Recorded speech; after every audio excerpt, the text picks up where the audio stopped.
Good evening, everybody, and welcome to another Tuesday night edition of everyone's favorite rated R podcast. It's Gaming After Dark, and I'm your host, Mr. Boom Boom Kaboom. It's Noof Nukem in the room. We've got a dynamite show ready for you tonight. We have got the panel in the wings and ready to jump right in, and we've got an incredible guest who's been a long time, trying to get him on the show. But he is here. Yes, can't wait to get right into this. And we lose somebody. Hang on. But I'm going to bring everybody back in here. It's going to be a good show. All right. Without any further ado, like I said, this is episode number 16.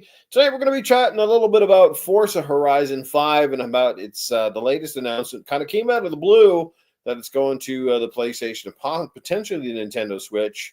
What does that mean for Xbox and future multi-plat kind of gaming and Battlefield? If you haven't seen that, it was just recently shown off a very brief footage of the new Battlefield, which looks like it could be coming out next spring sometime. So it means it's fairly close to completion. How do we feel about it? And is Battlefield back? That and a whole lot more. But let's bring in the panel and we'll get right into it. Starting with the man who just about died a few days ago.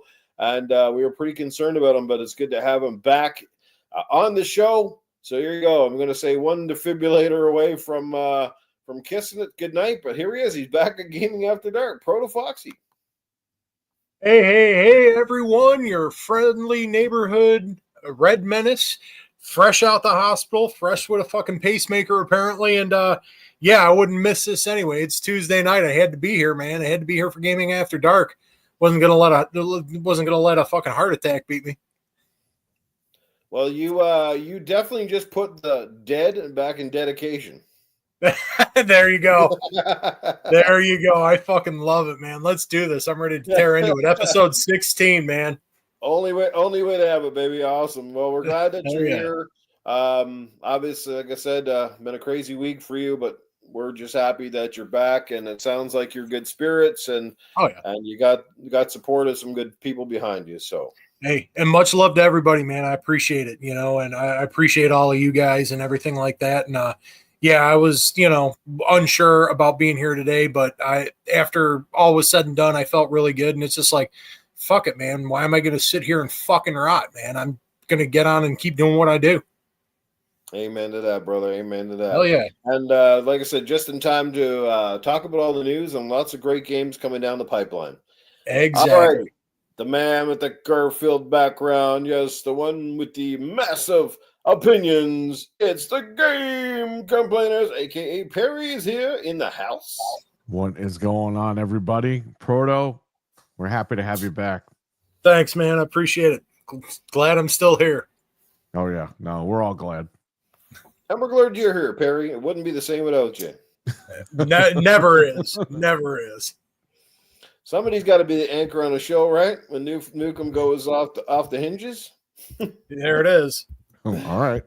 All right, we got the man with the great Eastern accent. Is UrW1cked HaWt in the building? What's up, dudes? It's your boy, UrW1cked HaWt. Your favorite biggest bitch under the sea, as you can see. It's another Tuesday night, Gaming After Dark. And we got our boy back in his seat, Proto. Glad to have you back, baby. Glad to have you in good health. Glad to hear you're good in good spirits, baby. Much appreciated, brother. Much appreciated. He's just one step closer to becoming the live version of RoboCop. Exactly. Oh, man. Yeah. Get her alive. You're coming with me. Is that what the EMT said to you? It might have been something they said to my wife. Yeah, they didn't just defibrillator him. They shot him to pieces like in RoboCop and rebuilt him. Yep. Doesn't remember. Yeah, I heard they gave you 3 shots that the heart didn't work. You stuck it on your penis and up you went. Yep, there was, man. Everything came right back to life. It was like, it's a miracle. Oh, man. And speaking of major dickheads, no, I was just kidding. Sir X-Man, it's his first official week on the show after a couple weeks of the waiting and a guest appearance. He is back live in the flesh and ready to rock. What's going on, my brother? Is he mute? Is he doing sign language or some shit? I'm thinking he is. My bad. I'm sorry. Perry, I'm sorry, but your It's the first time ever. It's the sign language version of GAD. your planet of Garfield makes me think that's a Unicron of Garfield coming to destroy us. And should have Garfield versus Unicron. I know, right? And Proxy, I think you woke up out of your problem because ugly Olga came to give you mouth to mouth. He said, "No, I'm fine. I'm fine. I'm fine. I'm good, guys. I'm good." I guess I'm the only one who can help him. I guess. Oh, He tried to pull the Sandlot on me, dude. Shot straight up. I'm good. I'm good. Yeah, I ain't no Wendy Pepper. Sorry, no, you ain't got to Sandlot me. Jesus Christ. Oh, man. Dude. And he's one of the best guys out there. Great guy. And I used to podcast with him, the regular, but I'm glad to have him as a guest on this show. It's been a long time waiting to get his ass on here, but he's finally here with us tonight. He is the host of the Iconic Video Games podcast on Friday evenings. And on Sunday morning, you can catch him as the host of Good Morning Xbox, the one, the only Axel 1324. Hey, what's up, everybody? Thank you so much for having me here, Noof. Appreciate it. Absolutely. Oh, man. Wouldn't be the same about to get you on this podcast, brother. Glad you could be here with us tonight. I'm sure you'll have some great input on the topics and a whole lot more.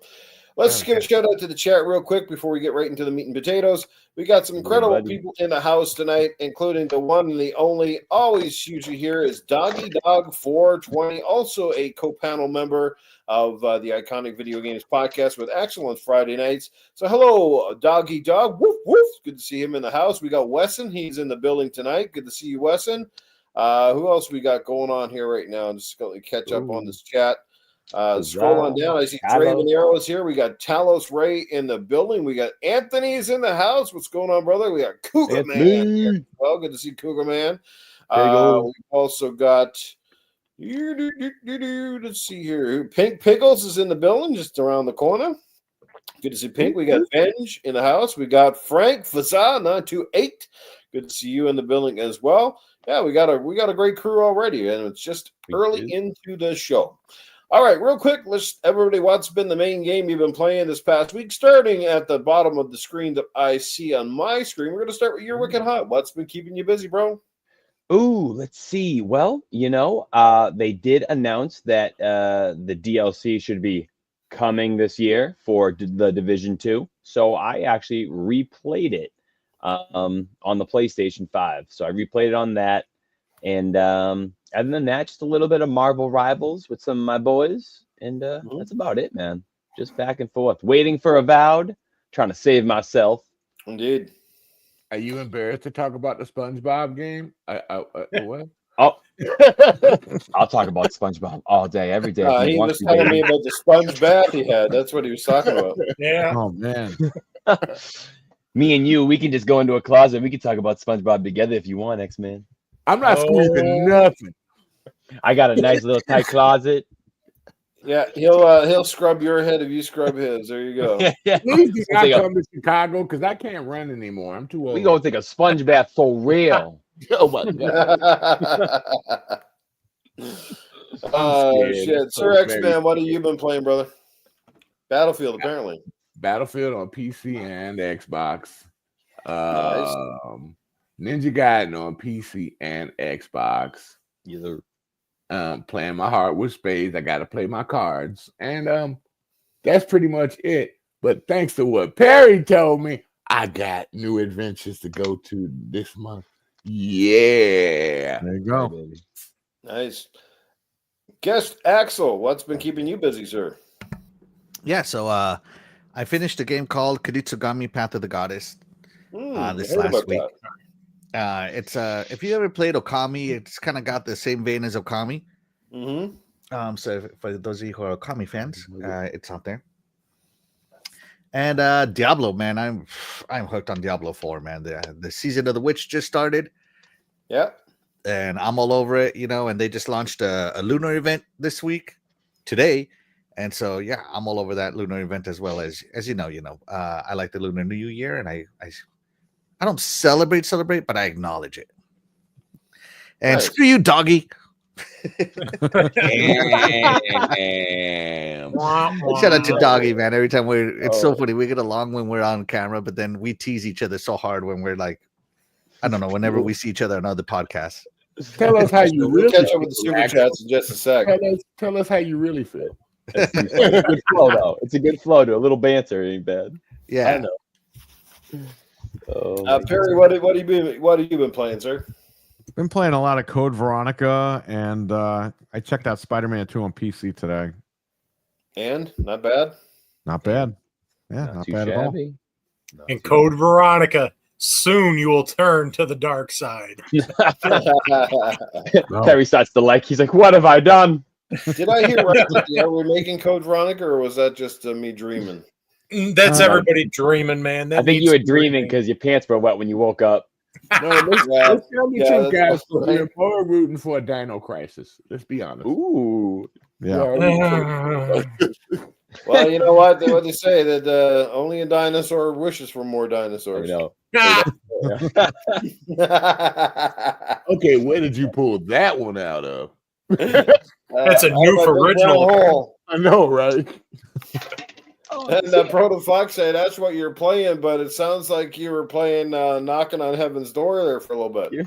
For a little bit, yeah, man. When I was in the hospital, I had some handheld shit going. I was playing SpongeBob Battle for Bikini Bottom, the rehydrated version on Switch, because I couldn't have consoles in the hospital. And then I ended up beating Transformers Prime on 3DS. Then when I got home, I actually went back to my usuals. I'm just about finished with Halo C and the Master Chief Collection. I'm going to move on to Halo 2 next. And then, of course, when I take a break from that, I'm in Warframe. Warframe, yeah, cool game indeed. Oh, man. Pretty good. That's a pretty good selection. I've been playing a variety of things. I've been trying to get back on my PSVR 2, so I've been playing a little game called Crossfire. It's not the one that you think it is, not the one that was out on Xbox. It's a totally different one. It's a military shooter, and it's quite good. If you got a PSVR 2, I highly encourage you to download it. It's a blast with a friend. And I've been playing, obviously, Ninja Gaiden 2 on the Xbox. Absolute blast with that game. Just finished off Indiana Jones recently. Kind of like dibble and dabble with a bunch of things. I don't know if you guys caught my stream the other night, but I tried this, the first Berserker, Kazan. It's comes out in a couple months. It's a demo right now up on the PS5. And it's quite cool. It is a Souls-like game, which means I got my ass kicked pretty early on. But I want to go back and try it. It's definitely one of those kind of games that hooked me enough that it might be that one game that I actually try to, get good. So we'll see how that goes.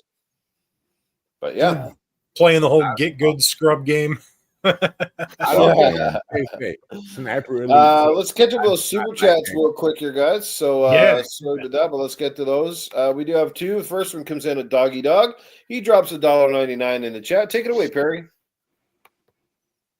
He says, evening panel and chat. Axel's a total POS.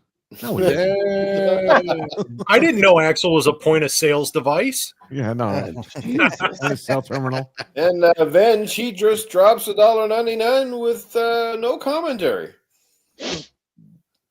Yeah, But fuck we him. appreciate that, Venge. Thanks so much for dropping the super chat. Greatly appreciate it, brother. A man of few words. A few words, Venge. Maybe he just dumped it and he forgot what he was going to say. I don't know, but either which way, we appreciate all the chat, guys. You're I great. say F him. Well, sometimes that happens. I like Code Veronica. Come on, get out. When the money comes in and you had a chat, but then you delete it because you didn't like what you were going to say. So, but the money still stays there. I've seen that happen. Yeah, I didn't delete anything. No, he deleted it. Let's give him something for his money. Let me flash him. You guys are a bunch of cockasses. My two You gotta dollars. say it like this. You got a bunch of fucking cockasses. Yeah, money well spent. Don't worry, Safe House Sam is probably in the safe game somewhere. house. All right, let's get right into the topics, everybody. Already off to a great start. Forza Horizon 5. This one, I think a lot of us over the course of the past year may have speculated that this could happen. But I mean, ultimately, how do we feel about it? I mean, we kind of know where the Xbox position is. They're definitely steering a new ship, a new course. The latest interviews with Phil definitely sound like they're open to anything and everything, going to multiplats. Everybody has their take on it. Look, I don't think anybody who's a diehard Xbox fan can sit here and say that at least a little bit, if not a lot, but at least a little bit, some of this kind of stings, kind of feels like a kick in the junk, at least to me. It's just because and I think what's more frustrating is knowing that Xbox has the money, the means, the manpower, the studios, that I think they could have pulled themselves out of the hole they were in without having to sort of go the route they're going. But I mean, obviously they've done the math, and this seems to be the direction that's going to work best for them. So I like I said before, I'm not going to sit here week in and week out and bitch and whine and cry and come up with all sorts of bullshit. Like at the end of the day, it's not going to change the fact that I'm not going to stop buying games published or brought out by Xbox. I'm going to play them, and I'd say 9 times out of 10, I'm going to play them on an Xbox platform. So well, I think it's kind of like it kind of sucks in a way.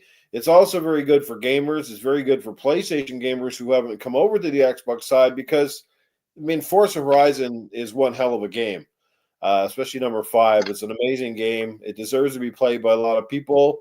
And, I mean, it's great that PlayStation gamers are going to finally experience what an amazing franchise this is. So, it's kind of like a bittersweet kind of thing, I think. But, good news in most cases. So how does everybody feel? I want to start off with Perry on this one. Like I said, it's part of the whole new mission statement at Xbox, and I highly suspect that Halo and Gears are probably going to follow suit at some point now. What do you think about the whole thing, Perry? I never had an issue with the games going to another platform. My main issue was the hardware. But Right. Besides that, I mean, whatever, man. They want to make more money. That's the way to make more money. Well, I mean, the cross-platform thing is always good for games to try to keep, servers alive and more money flowing in, which ultimately we hope means more sequels and more games, right? You would think. You would think. Let's see. So, I mean, it's not a bad thing. Do you ultimately think, though, that Halo and Gears will probably follow suit now based on this announcement? Oh, yeah. Just a matter of time? I think Gears of War is going to be a lot sooner than people think. Yeah. Because we've always said that Forza, Gears, and Halo are sort of like the flagships, right? Like when those 3 kind of go elsewhere, it's kind of like the identity goes as well. Right. Like I can't imagine an Xbox with God of War or Uncharted on it. You know what I mean? Like as cool as that would be, it's kind of hard to phantom that, because those have been staples of the or Gran Turismo for that matter, which has been around way longer than God of War or Uncharted. You know what I mean? Yeah. Now, will Sony follow suit down the road? I mean, anything's possible at this point in time. If game costs keep going up and development times keep extending, it's not completely out of the realm. All right. Yeah, I don't think that you're going to get those big games like God of War or whatever, but maybe Lego Horizon goes over to Xbox. I don't know. But I don't expect them to put like their big games on Xbox. Yeah. Apparently, Lego Horizon, the sales on that game were actually a lot lower, I heard, than they were expecting, especially considering they made it multiplat with the Switch. Yeah, that came out right before Black Friday when people don't buy games. And also it was overpriced. So, I mean, you had 2 variables against it. Yeah. And Not it to was mention, Horizon. It's Lego in name. Well, it's Lego in name itself. Like Horizon is. I don't think Horizon itself was really like. I don't think it's a well-known franchise amongst Lego players. Yeah, Horizon just, in my opinion, and I know you like it. I think Horizon's boring, but yeah, maybe fair enough. You have half the people saying, "Why the hell would I buy this game? A Lego game? I'm not going to pick this up or whatever." I don't know. It's a catch-22. A lot of those games hit and they miss. So there you go. Indeed.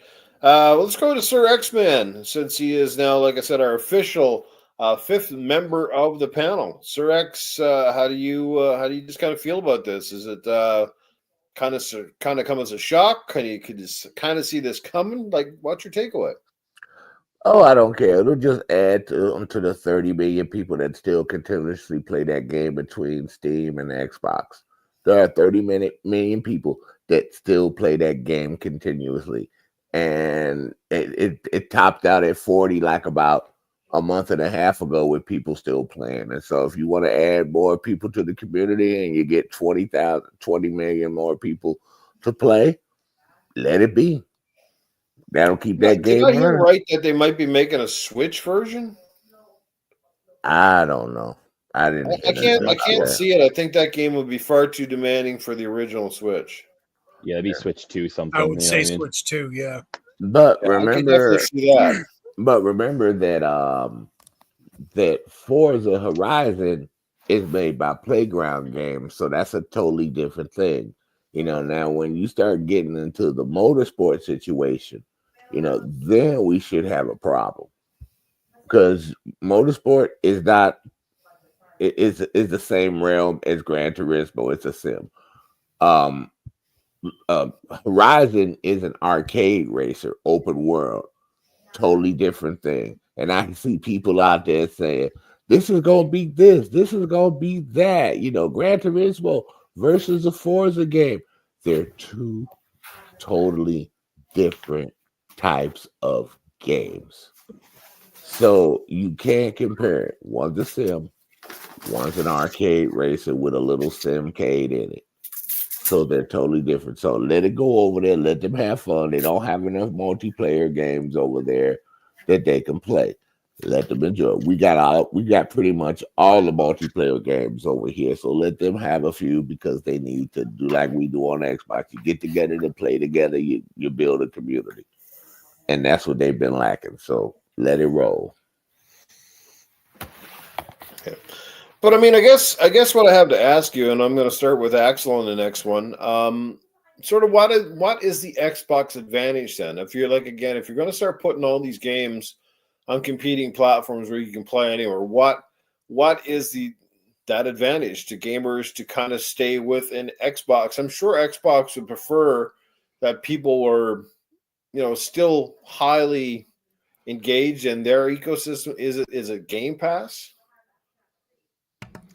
Yeah, so this I get into this. The console war ended. Obviously, Xbox conceded that one, and we're now into the content wars. So this whole thing about content. Okay, so it comes down to Game Pass. I think that they're all in on Game Pass. They're saying, hey, check out this game. You can also play it, but that content's available as part of your subscription over here, if you want to join. And I think that's what they're trying to attract is people over to the Game Pass ecosystem, whether it be through PC or console, because that's really the only two places it exists natively. Cloud is there, but it's kind of not at the same time because, I love Diablo 4, but I can't play Diablo 4 on the cloud because the UK hates business. So, it's one of those things that we'll see what happens. They obviously see something. They have something in mind that we don't see. That they got the spreadsheets, and I say spreadsheets because they're Microsoft. They got the spreadsheets with all the money and everything going there. We'll see what happens, but this content war, they're starting to build this identity that all this content's on Game Pass, Game Pass, Game Pass, Game Pass. It's not anymore that all this content is on Xbox, the console, and that's a hard shift. And like you said, traditionalists like me, I'm full. I was full console loyalist, and to me, it devalues the console. But maybe that's what Xbox wants anyway. They don't care that the console is devalued, while Game Pass it brings up value. So maybe that's what they're interested in more is more Game Pass value, less console value. We'll see what happens. But do I think the full slate's going to go 100%? 100%. I don't think anything is going to be held sacred. That Phil interview where he said, "Oh, not everything's going to go to other competing platforms." But if you look at the verbiage he was using, he was saying games that are the existing games, not all existing games are going to all the platforms. He didn't say upcoming games, existing games. Yeah, is what he said. So they're not going to port all these old games to the competing platforms, but all the new games, I think they're definitely going. Yeah. Well, that makes sense. I mean, the time to kind of go back and bring out older games, it's really they don't know what the interest level is. But don't tell me that people on PlayStation would not be direly interested in Marcus Phoenix collection or Gears, the next Gears game. You know what I mean? I think that's the thing that a lot of the PlayStation community for years have tried to pretend like they didn't care about the Xbox games, but all of a sudden there seems to be lots of interest now, right? These so-called suddenly games are good. Cannon fodder, shitty fucking games are apparently pretty amazing these days. Yeah, I thought all this was Game Pass fodder, but oh man, look at it! Look at this Game Pass fodder. Xbox games are trash. Man, damn well them people who were fucking saying that shit, they already had an Xbox and they was playing the shit already anyway. They're just trying to download for fucking internet clout. Yeah, and they got Game Pass too. Right. Yeah. Yeah, no, and that's the whole thing about this whole new Xbox that Xbox fans have to get accustomed to if you want to stay as an Xbox fan, right? Is that it's no longer about the box, it's no longer about the console. As I said, Phil conceded the console war. It's about Game Pass and it's the content war. Xbox went out and got all this. They got Activision, they got Blizzard, they got all these other studios, and now they're starting to fire on this cadence where they can release 3, 4, and this year looks almost like 6 games in a year into the content. To be part of the Game Pass content, and you're just starting to be overwhelmed. You're like, whoa. But when you're releasing all this content, it's got to be good because what was that service that launched that had nothing but crappy content and it went out of business real fast? It was a streaming service. So you gotta have good content. You gotta give people reason to subscribe. Mixer. No. I know when you're talking about it. Wasn't it the Google one where it was their version of like a cloud gaming service? I can't remember the name of it. No, I'm not talking video game service. I'm talking about like movie and TV show or whatever it was. Anyways, it went out of business real fast, and Netflix ended up being the winner of that content war because they have must-see, highly rated shows, right? See what you're saying. Yeah. And so Xbox, now that you're in the content war and you're going to put all your eggs into this content, into this subscription content, you're going to have the must play, critically rated, games. And so it's a double-edged sword because just as easy as it is to subscribe, is just as easy to unsubscribe. So if Xbox starts having these long periods where they put out nothing but 60 Metacritic games for years, they're dead. I mean, just being straight up, because they've given up on the console, and if Game Pass can't keep up with good, 80 meta plus games, they're going to be dead in the water. I mean, it's a risky business, and I'm sure they know this. And we'll see, because like I said, as easy as it is to subscribe, it's just as easy to unsubscribe. Just throwing it out there. Yeah. Does anybody know? But okay, speaking of Metacritic and going back to that aspect, let's take Indiana Jones right in the Great Circle. Phenomenal game. I loved it. I definitely agree with a lot of the high scores that it was getting. But did that do enough? I mean, that's a AAA franchise. It's a recognizable IP.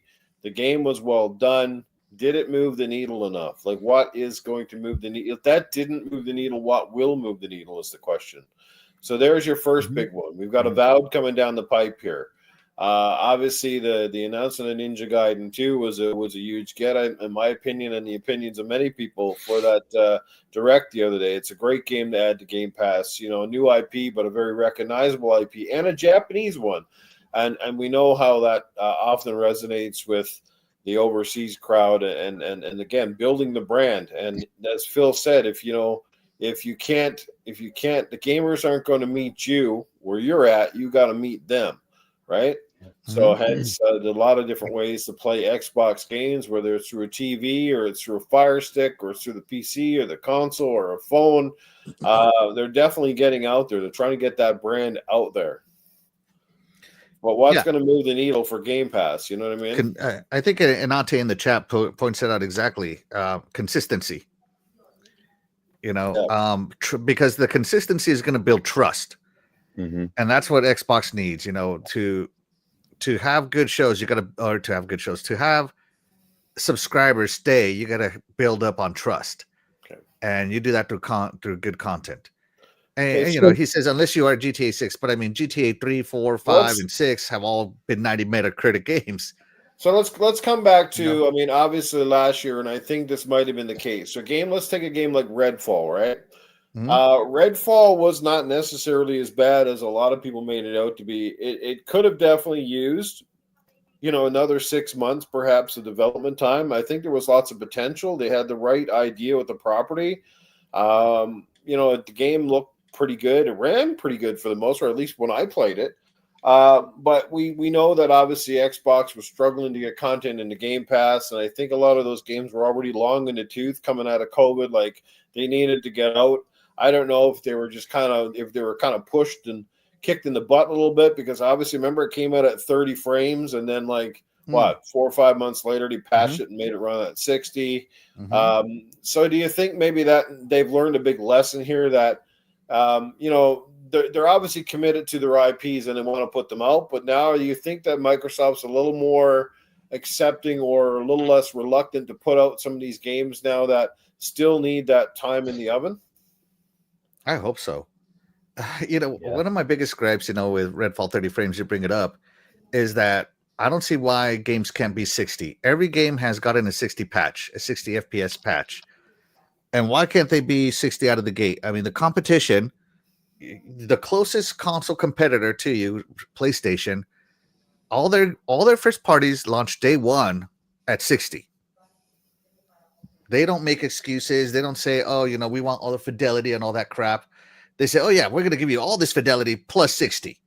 You know, they're not doing any of that. And that builds confidence and trust. And that's what I'm getting at. Xbox, as you know, as much as we love Xbox, they step on the rake and hit themselves in the face more than any other any other gaming brand in the world. You know, and the funniest thing with Xbox is they always come out with some kind of great news, and we all get excited. And it feels like a week later, it's like, what the fuck? They do something stupid. Yeah, and I want to write on the Redfall point just real quick, because I'm not going to shit on anybody's riff. If y'all liked it, that's all good. That part, not the fidelity and the frames per second, that wasn't Redfall's only issue. That game wasn't really doing anything all that interesting to begin with. It was run of the mill paint by numbers shooter that really had nothing interesting going on. That damn near shit broken, and then they started patching it to get the game at least into a playable state. And then by then everybody's moved on, you know, and it's like, I hate, and again, you enjoy Redfall. Good for you. Yeah. Hey man, great. But just the way I saw it in the little bit of time I had with it, I'm like, okay, even if this game was running optimally, I was bored to fucking tears. Yeah. You know, did any of you guys play with friends though? Cause that was a key. Like me, when I played with friends, it was, I was on with a couple of buddies. I was on with a couple of buddies. You are right. It like, I think it had, to me, it had the ingredients to be a hit game. I think people wanted it to be a hit, but again, like I said, I think it suffered with a very weird kind of map. Too much, not enough variety in the enemies. Again, the performance issues. And it just didn't feel engaging enough. It was just kind of walking around shooting shit, you know? Yeah. No. Yeah, it was. That's all it was, man. I just got tired of getting kicked out of that game with my friends. You get together, you do missions, then all of a sudden one of us gets kicked out and we got to go through most of it all over again. I hated that about Redfall. That shit sucks. I had a blast with my friends, but other than that, like, there was some times where I was just like, what the fuck? I would die alone and I had to redo the mission. I'm like, you know what? It's not that worth it. It's not that worth it. But I had fun other than that. Yeah. But just kind of staying back on course and moving down now Right, to right. UrW1cked HaWt. How do you feel about one of Xbox's highest rated flagship titles coming to multiplat? And again, is this signal sort of a changing of the guard and a sign of things to come? Well, I kind of feel like I kind of like have a lot to say about it, but I think it was, you could see it coming from a mile away. We knew this day was coming, but you have everybody online being like, every game under the sun, okay, we'll let that one pass. We'll let that one pass, but not the 10 polls, not the 10 polls. Once we touch Forza Gears Halo, then we're having a different discussion. Next thing you know, that day comes where they put Forza over, and it's like it's kumbaya. No, I understand. It's okay. It's all right. Which, you know what I mean? No, it is what it is. It's a business. We're here to make money. But at the same time, I'm a consumer, and you've led me a certain way, or most of us have probably been groomed to understand the concept of console wars from Nintendo to Sega to all the way to now. So it's kind of been like implemented in your head, or you've kind of understood it in that way. You need this for that, that for this. I have no problem with people playing other games or bringing the games over, but it's just as an old head, it's hard to grasp. It's just like, whoa, this is like weird. As humans, we don't really like change, and this is kind of like fucking crazy, because obviously you have PlayStation on the other side, which in my opinion, I don't think their games are ever. Well, let me ask you this, HaWt. If or should it say when Gears ends up on PlayStation, where do you play it? Do you play it on the Xbox, the PC, or the PlayStation? Man, just go PC. That's the thing. That's the thing. I would play it on all of them, but going into next gen, I want to see what the hardware is. Sarah Bond told us that we would see something this holiday. We have not seen anything. So it's like, where are we in the timeline? What am I going to play it on? Probably PC, to be honest. I'm slowly but surely moving over there. I can save dollars by cutting corners on online, that. PC Game Pass is cheaper. But to be honest, I feel like this is all like the games coming over, like you and Noof and Axel were talking about. If you won't come to us, we're going to come to you, is basically what Phil is saying. And the reason we're at that point is because you guys lost the worst generation there was to lose, which was last generation, when everybody built their digital libraries. So now that everyone has built their digital libraries, I also think this is like a subgenre of why Game Pass might be like, it's high, but it's like somewhat stagnant, like it's not really going up too high, is because the PlayStation people have their digital libraries. And you know what? Some people out there are okay with not having Game Pass and buying their games. Nothing wrong with it. You do your thing. But I think that's also a partial reason they lost that generation. Some people just don't want to grab a box. Some people just don't want to. And that's the approach. Do you know something I can see changing as well? Is I can see the media's reception to Xbox published titles changing as well. Because it's also like a win. They start to get used to the fact that these games will be on their platform of choice. Yeah, I think they're more likely to give it an honest answer, an honest opinion on their reviews, as opposed to kind of the typical bullshit we've seen over the years, where if it's on Xbox, it scores 10 points lower. So I think that in itself may help. The reception of Xbox games may soon change because the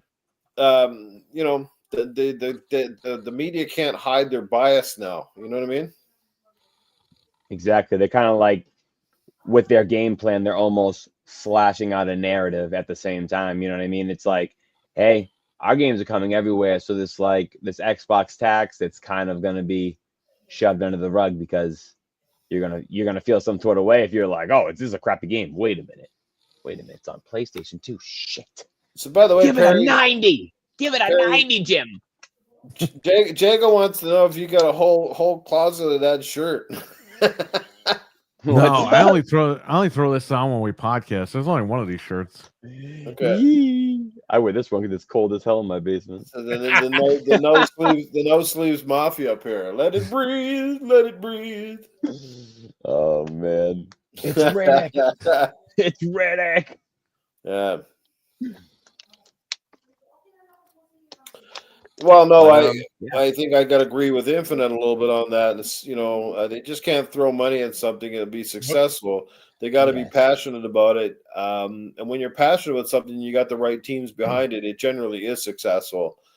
Just building something for profits. We see it in the movie industry all the time, and television shows, and even in gamings. Again, unless you're one of the pioneers, you can't just bring out stuff and just throw blind money at it, hoping it's going to be successful. You've got to put the right people behind a project. You've got to be passionate about it.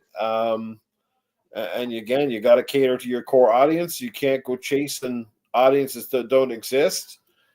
We see that all the time. That's why some of these games flop so hard when they come out, because they're either copycat games with no passion, no, like X Defiant, right? Basically, if you look at it in the long scheme of things, it was basically a Call of Duty copycat clone with smaller maps and borrowed a little bit of the Rainbow Six kind of vibe, the Siege vibe, kind of combined it everything, and obviously it failed. You canned it already. Yeah. So it is, but we also know there's lots of developers that have passion and doesn't always turn into immediate success unless they're willing to back it up. Perfect example of that, No Man's Sky. First game that comes to my fucking mind. A game that was almost DOA shortly after it came out, and I know how many of us, including myself and the community, shit all over, what's his name, Sean Murray, and his interviews and this, that, and something else. And we're like, my God, he talked a big game and his game was anything but. But look at No Man's Sky now, 5-6 years after it came out, and that game is nothing like the original. Like, I got to, for an indie company to stick with that game like that's passion right there.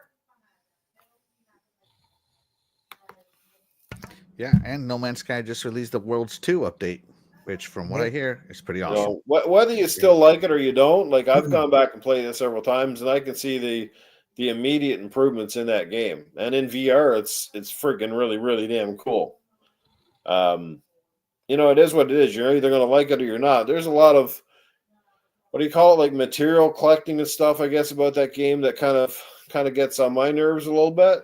But again, like I said, I just give them full credits for not giving up on something. So, yep, it's obviously been successful enough that they made multiple versions of the game and keep adding content to the game. If it was actually dead, nobody was playing it, I don't think those guys would be supporting it. So, Proto Foxy, interesting take from you, I'm sure. I said, I know you're a little more of a PlayStation-centered gamer as opposed to Xbox. I think you're like us. You're definitely mostly neutral, but you cover with that the PlayStation a little bit more. So just what's your take when you see an announcement like this? Well, because I've been chomping at the bit. A lot of what HaWt just said, I really agree with. And first and foremost, just like everybody's been saying, we saw this coming. The pillars are coming. The floodgates are open. It is what it is, man. As far as the collective goes, I mean, because I'm like right down the middle. I play on everything. Blah blah blah. Yeah, you see me more on my PlayStation just because it's it was the new shiny toy. But like I said at the top of the show, I've been playing Halo like fucking crazy. Mm-hmm. You know what I'm saying? So I go back and forth all the time. But a lot of what HaWt said, I agree with, man. I think this whole Kumbaya bullshit that Phil Spencer's playing, and now we're just gonna, exclusive shouldn't exist, and we're gonna have our games everywhere there's a screen. That's great for players who don't buy in to the Xbox ecosystem and to the family of consoles and whatever, and that's fine, I guess. But for me, that completely devalues Xbox's identity. I've been around since day one, man. I still have the OG Xbox that I got from 2001. I've been one of those staunch supporters, man. and they built themselves on their fucking exclusives. Where would we be? We wouldn't be talking about Xbox without Halo. Halo wasn't anywhere else until it was going to PC. Let me ask you this, and I want to ask everyone in the panel too. Yeah. When you hear these announcements and you see these latest interviews of Phil, which in some cases are largely different than the interviews he's done even several years ago, where remember just not too long ago they had a full commitment to the series consoles, the Xbox, to the Xbox division, to the studios, the Game Pass, and then it's like everything kind of really changed after that. After the big Activision Blizzard acquisition and the CMA, all that shit ended. Did you notice like there was a changing of the guard in a sense? Oh yeah, a little bit of a shuffling. So my question is like, who do you really think is speaking here? Do you think deep down inside this is Phil, like he's had some change of heart, or this is like Phil knows, like, I mean, this is his job, and at the end of the day, he's got to represent the company, and he's either got to save the brand by kind of doing what they want him to do, or kind of go against the grain, and they say, well, you know what, Phil, this is not what we want for the company, not what we want for the Xbox division, so you're hitting the road. Like, is it him talking, or you think this is largely Satya Nadella and the board members? It's for me, it's definitely Satella. You know, because the thing is, and I'm going to say it here, and I've said it for years now, because anytime I see a Phil Spencer interview anymore, I want to slap the shit out of the guy. You know, and now that he looks so emaciated, I'd be afraid of breaking his fucking jaw. You know, because he just looks rough. Get that boy some milk. Yeah, no shit. But the whole thing is he played fast and loose with Microsoft's money. All right, he got ABK. He got Bethesda. He spent $70 billion of Microsoft's money. This wasn't Xbox's money. This was Microsoft money. And now it's come back to bite him. He promised all of this shit. Xbox is going to do this. Xbox is going to do that. ABK, it's going to make us competition because Sony's stomping us into the fucking ground. Nintendo's stomping us into the ground. We need this. This is what he told the U.S. government. On record. All right. It was in the trials. They needed this. And now we're starting to see Xbox games, and not just the shit that was traditionally multi-plat. We're starting to see the pillars come over. Forza's the first. Is Gears and Halo coming? Yeah, definitely. I can definitely see those games coming. And I think Phil Spencer, I think he's just, and now he's just another corporate puppet. But he's always been full of shit, and he was trying to justify what he was doing for so long, and everything he didn't stick. You asked earlier about what's going to move the needle for Game Pass. COD should have been it. Black Ops 6 should have moved that fucking needle, and I guarantee you, if they turned around, if Xbox got cutthroat and said, all right, COD's staying exclusive to our ecosystem, you know goddamn well that it would have sold consoles, that it would have sold, it would have moved subscriptions. That needle would have moved like a motherfucker. But they couldn't do it. No. They had, because then the government had stepped in and they forced them to have, the contracts. I think it was 10 years or something, where Battlefield, or not Battlefield, we're talking about that later, COD couldn't be exclusive to a console. Now it doesn't fucking matter. They've had to pivot, because, like I believe it was Axel said earlier, they're stepping on rakes everywhere they fucking turn. They'll make a big fucking move. Like ABK, that should have been the death knell for both Sony and Nintendo, right? Oh, yeah. And I mean, Nintendo dances to their own drum, and that's cool. Yeah. But we should all be wearing fucking green right now and hailing Phil Spencer as our Lord and fucking Savior, because that's what he did for gaming. Except we're doing the complete opposite. Now we're sitting here talking about pillars of the Xbox, pillars of Xbox gaming going multi-plat. And that I have a problem with, being a guy who supported Microsoft's Xbox consoles since day one. And they really started stepping on the rakes during the Xbox One generation. They just shit the bed totally. And that wasn't started by Phil Spencer. He came in, started making the correct moves. And let's not give him too much due. I mean, Game Pass is a great service. I use it. I think, I prefer to own my games, but I will rent the fuck out of my games. That's fine. I'm good with it. But he appropriated that. Gamefly did this first. All right. He just saw this model and he's like, oh, I can put it to the Xbox ecosystem. It'll work better for that. We'll do a price model similar to Netflix.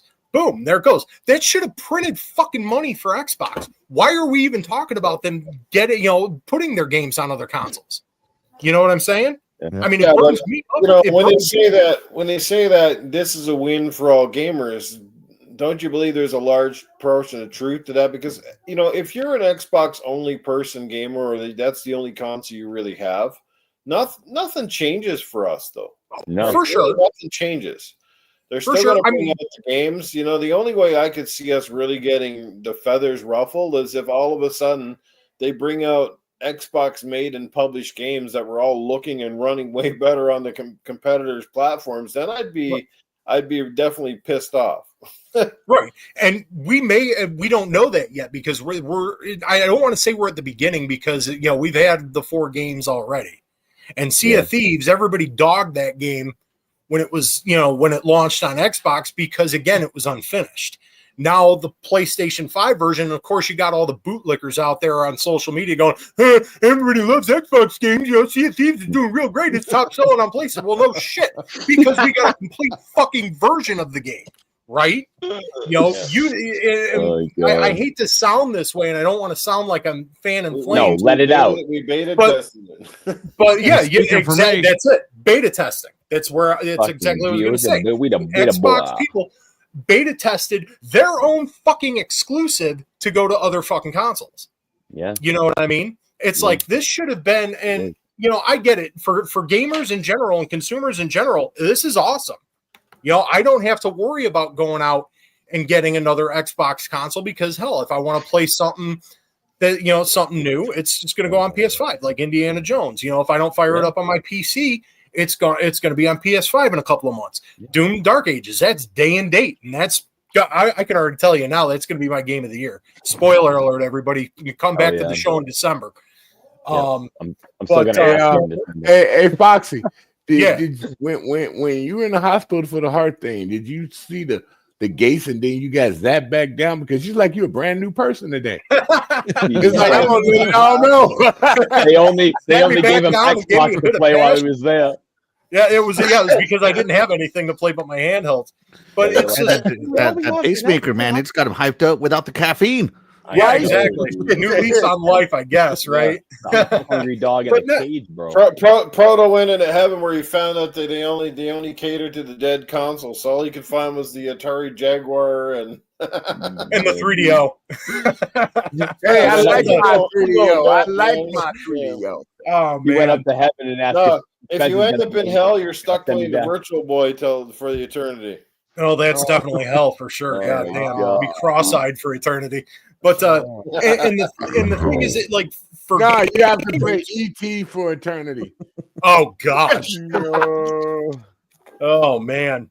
Followed by the trucker racer game that was famously broken. I forget the damn name of it. But anyway, you got to play Concord too. Oh God, yeah. No, hell, Concord's even still canceled down there. That's another realm you're going into for that one. No, in hell, you get to boot up Concord in hell, but it just searches for a game and you got the dials still turning, right? But I've been searching for 30 years. It's oh God. But no, I mean for gamers and consumers, it's great, man. I mean, awesome. And it's going to pull money for Microsoft, which Microsoft wants to do at this point because they spent $80 billion acquiring developers for this now content war, which is something that flies all over me, because it's like, first off, and don't get it twisted, because I grew up during this, Nintendo, obviously grew up Atari, but, coming up, where Sega and Super Nintendo were like, this was like brutal. You know what I mean? It was like kids are getting beat up in a playground for that shit. You know what I mean? But, so, I mean, it's always ingrained to be loyal to that brand, certain brands when it comes to video games. I mean, for me, I'll go down swinging as a Sega guy. I was always a Sega guy. But, the whole thing is like, these brands, you know, Sony, Nintendo, and then Microsoft with Xbox, they had their identity, they had their thing, their exclusives. I don't think of, you know, hey, you know, when I see something like Forza now, and then eventually down the road we'll eventually see Gears and Halo, I don't think of them as multi-platform games. I think of those as Xbox games. I busted my Xbox nut on fucking Halo. You know, LAN parties, late night LAN parties in my 20s, man. It was fucking amazing. I don't think of that being multi-platform. Gears of War, I bought that on launch for my Xbox 360. I don't see that as a multi-platform title. Just like I don't see Dad of War being a multi-platform title. Hey, Helldivers 2. You know, yeah, it's on PC, but as far as consoles go, it's a Sony title. I don't see Mario and Zelda going over anywhere, right? Those are Nintendo fucking IPs. Those are, you know, that's identity. You know, I mean, good for Microsoft, man. If they're gonna, you know, get the bag doing things the way they're gonna do it, that's what they got to do. They're gonna make their money, and that's fine. Hey, Fox, can you imagine if when the new console comes out and you can't say new exclusives to Xbox anymore on the back of the box? You can't, and that's the kicker. And it's like, and that's the thing that really just gets me, because again, it goes in, you know, with identity and everything like that. Yeah. And it does. And as a passionate fan as I am, especially gaming as a whole, and I, you know, liking what I like, it does bother me, you know, because when you see that, it's like they're not, you know, they claim it's not like they're going the way of Sega where they're just jumping out of console development. But then again, I don't believe it. That up. That's another story for another day. Oh, for sure. It's kind of just like they're not speaking to you anymore, almost like that, Proto. No, you know what I mean? Yeah, and it just, yeah, I could keep going. It is what we it know. is. Dude, it's like I feel like it's a product of two storms, to be honest. I mean, I didn't really understand what it meant for when there's too much money in house, the suits take over. Yeah, they stop. I didn't really understand when they didn't care before, right? Right. I grasped the concept. Y'all have millions and trillions of dollars, so I understand y'all have a lot of money. I didn't understand what it fully meant when that happened. It's a double whammy of two storms. You had COVID hit. Then you start realizing how much money can be made. Then you go and spend the money on ABK. Now you got to go get the money back. It's not even an idea anymore. You have to get the money back. So now it's like Phil's dream, that dream that he sold us on, it's gone. Because when he walks in the room, he sits, he ain't no more. He's the little son. He just got son. Like, put the head on the palm, you got son, boy. Like, you know what I'm saying? Yeah, and the thing is like for Microsoft, Xbox, that was just a line item to them, right? It didn't fucking matter, you know, and everybody knew this. It's not like it was an industry secret that Xbox didn't make Microsoft money. Microsoft made their money being Microsoft, right? But then when they started costing Microsoft money, that's going to raise them eyebrows. And you got a guy like Phil Spencer saying, no, it's going to work out. It's going to work out. And then we're watching it. And we're watching it in real fucking time that's now. The thing with these companies, and now with the astronomical cost of making games, and I think this is why we're seeing a lot of the changing, is that it's fine if you got one or two properties that are making you tons of money. But if you're going to have 3 or 4 properties that are bleeding you money, are you making any profit? If you got more properties costing you money than the ones that are making you money. So that's where the axe falls. And it's unfortunate, but you know, and especially like I said, when you're looking at live service games, stuff that's in the free to play space, that's a huge gamble, because very few of those games pay off.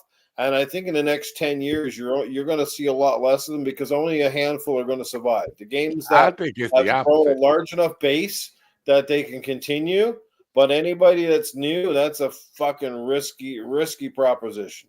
I think it's the opposite. It really is. I think when they started, when they showed their fiscal sales of the profit they made for the few months, even with like some games going over there, and they said, "Oh wow, we can make this much more money.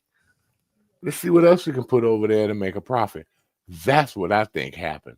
I think they started seeing the money coming in, and they like, We need Well, to in get Forza more Horizon, of it. to answer Perry's question, like Forza Horizon, it's already made money for Microsoft. The game's been out a couple of years. It's done extremely well And it's through still Game doing Pass well. use That's the and through sad part. sales. And this is just a bonus for them. This is just putting like one of those surefire hit games on competing consoles that should do relatively well with their user install base. And it will also help keep the active servers and the life cycle going a bit longer because, again, I would imagine it's going to be cross-play. So that's another big boost for that. And Noof, you know what's going to happen, right? When the next Xbox come out, and they're working on it. It should be out by the time the new Xbox come out in 26, right? Forza Horizon 6, and just put it on Xbox only. And you got people hooked on the Forza Horizon 5, and the only place they can go play it is either PC, Xbox, or Steam. For those people that are get hooked on that series, where do you think they're gonna go? They'll have to come to Xbox to play it. If that plan well, that's ultimately the plan. I mean, we're already seeing day and date though going now, X-Man, aren't we? Yeah, but those are for games that are already legacy played on other consoles. Those are for those games. Well, I mean, except for Sea of Thieves, which was an old game, right? But I don't mind that. But Microsoft owns Doom Dark Ages. Yeah, but that's been a legacy. Doom's been played on every console. Sure, but they it has that. Forza, are you saying Forza 6 won't go to PlayStation day and date? Is that kind of what you're? Yeah, that's what I'm thinking. See, that's what I'm thinking. But see, I think it goes. Why? Yeah, see, I think we've lost that concept of. I don't think Xbox will do day and date with their games on PlayStation. At least their first party published stuff, because that would basically would be a major kick in the teeth for the Game Pass subscribers. I feel like we would have done that idea already. You know what I mean? Like if we're gonna give you a little bit of the drugs to make you come back to buy the drugs, I feel like we've already. But here's the thing: why you hold that off? Because they said they want to build their ecosystem of Game Pass over the next few years. So how you do that? You give people a taste of something, and they like it, and then they realize there's only another place. There's another place where you can get your fix now for the new version of that game, and you keep it to yourself. That way you tied more subscriptions and more people to your ecosystem. See, I feel like X-Man, I get what you're saying, and it definitely would make sense. Right now, I love his idea. In a perfect world, that's the way they would do it, and it would make sense. But I feel like we're already seeing it. Like I said earlier, if they were wanting to play the hardball that they were claiming they were wanting to play when they got ABK, they would have made COD exclusive. Nah, they couldn't. They wouldn't have did that. Oh no, they absolutely could have. No, it's an ongoing series that's been on every console. You wouldn't do that. But we saw it with 360 though, man. When you think about it, when they bought up Rare or Xbox rather, the original Xbox, when they bought up Rare, that shit didn't go back to Nintendo. On 360, the third Banjo-Kazooie game, that didn't go over to Nintendo. That was an Xbox exclusive. That was something they ripped out of the hands of Nintendo. You know what I mean? And it's like, I see what you're saying, but I feel like they would have done that already with some of these new titles that are coming out now. But those were different times back then. It's new times now. Yeah. Well, it is new times now, but it didn't have to be. They're thinking about profitability. If you hold that back for them, then you're going to get them in your ecosystem. What do they want to do? They always say this, and Phil said this, we want to get people in the Game Pass ecosystem. You got tons of people playing on the PlayStation, but you got tons of people still playing Forza Horizon. A few of my buddies are playing Forza Horizon right now still to this day. So you get them over there, you give them a taste of something, and then you don't have that taste when the new one comes out. That's like telling them, oh, y'all can't get Grand Theft Auto. I mean, that's like telling them you can't get Grand Theft Auto once they get hooked in that ecosystem and get hooked to that game. again, in a perfect world, that's the way that would work. And I feel like, and again, you mentioned Game Pass. In a perfect world, that does work. That's what I'm saying. That's what I'm saying. In a perfect world, it will work, but we're not there, man. Yeah. And with Game Pass, again, you day and date the shit that they're doing now. Again, if they would have just made games exclusive that they bought up, Game Pass, that needle would have moved like a motherfucker. You mean to tell me if they didn't turn around and they played even harder ball and made COD exclusive? No, not COD. No. You mean to tell me that if COD if COD wasn't exclusive to Xbox and went day and date into Game Pass, and it was day and day in Game Pass. That's why. It was day and date in Game Pass. I played it online. That's why a lot of people went and bought a PlayStation for it. I mean, Xbox. But that's what I'm saying. But that's what I'm saying. If they would have played the hardball and made that exclusive to Xbox, and you couldn't play that on Pleystation, we talking two different situations. All right. Then I'll concede the point, then, man. You guys are both right on each end. You guys are both touching on good. Like, you guys have good high points where you're right. You guys are both right. Like, you know what I mean? Just had slightly different points. I like X-Man was saying. Yeah, I see what you guys are saying, but I know Axel was friggin' chirping, and I know he wanted to say something. Go for it, Axel. No, did I? Sure. He forgot. He might have forgot. I heard him chirping. I've slept since then. No, I'm just kidding. Oh shit! Well, at least you got your pajamas on. You had a good nap. No, I don't know. I think this whole EBK deal, if they would have kept the existing IPs exclusive, I would have been okay with that. But the existing IPs multiplat, I'd be okay with that. But the new IPs exclusive is kind of where I'm going. Like Indiana Jones should have been exclusive. Sure. Yep. Avowed. I know Avowed's gonna go. That's just yes. Avowed's gonna go. Yes, it will. But that one should have been exclusive. And that's where Proto Foxy. I'm with you. Like Xbox has lost the identity. They're trying to build a new one, and hopefully it works for them. But because the identity they had that. This is the house that Halo built. It's going away because Halo's now going to somebody else's house. Yeah, no, and you're right about that. And I think that's where I'm fired up about it. That's one that should not ever go anywhere. And I want it to succeed for them. Don't get me wrong. I'm right. I think it's a bad move, but I kind of, now that I'm, it's been years and they've been doing it little by little, and now they're finally pulling that Band-Aid off. Yeah. I can kind of see what they're doing, and I hope it works for them. But man, it's so risky. It is so risky. Yeah, it is. And I think what bothers me most, and I guess maybe it's just me holding on to the past too, but it's like to witness Xbox becoming a service more than a brand that I go to experience those titles on. Mm-hmm. I think that's what bothers me. And I know I veered way off, but it ties back into, because again, Forza is a pillar, and and again, fingers crossed, all the power to them if it works for them, man. Great. Yeah. They're gonna get their money, and that's all what it boils down to at the end of the day is the money. But I do feel strongly there's never enough money. That's the thing, man. This is true. This is true. No. Like last year, you see this, and it's not just the game companies. It's like everyone. It's retailers, it's groceries. The whole fucking works. Is like how often you hear, last year we had record profits and posted $1.2 billion, and our CEO he got a $450 million bonus, and then the fucking next year they're like, but we got to top that this year. We got to do $1.4 billion, and then you see all these fucking companies that make the worst of it, posting these record profits.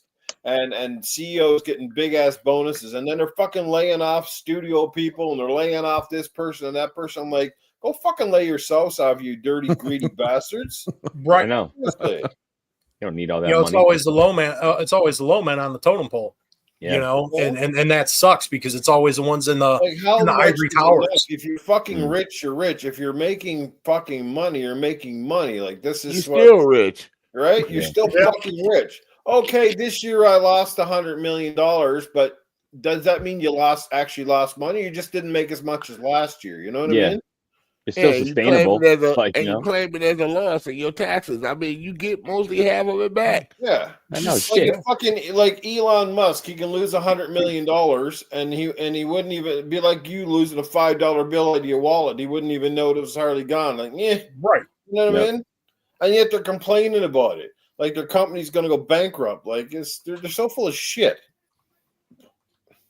I used to hate it. I used to work at Staples. I used to be a tech consultant, right?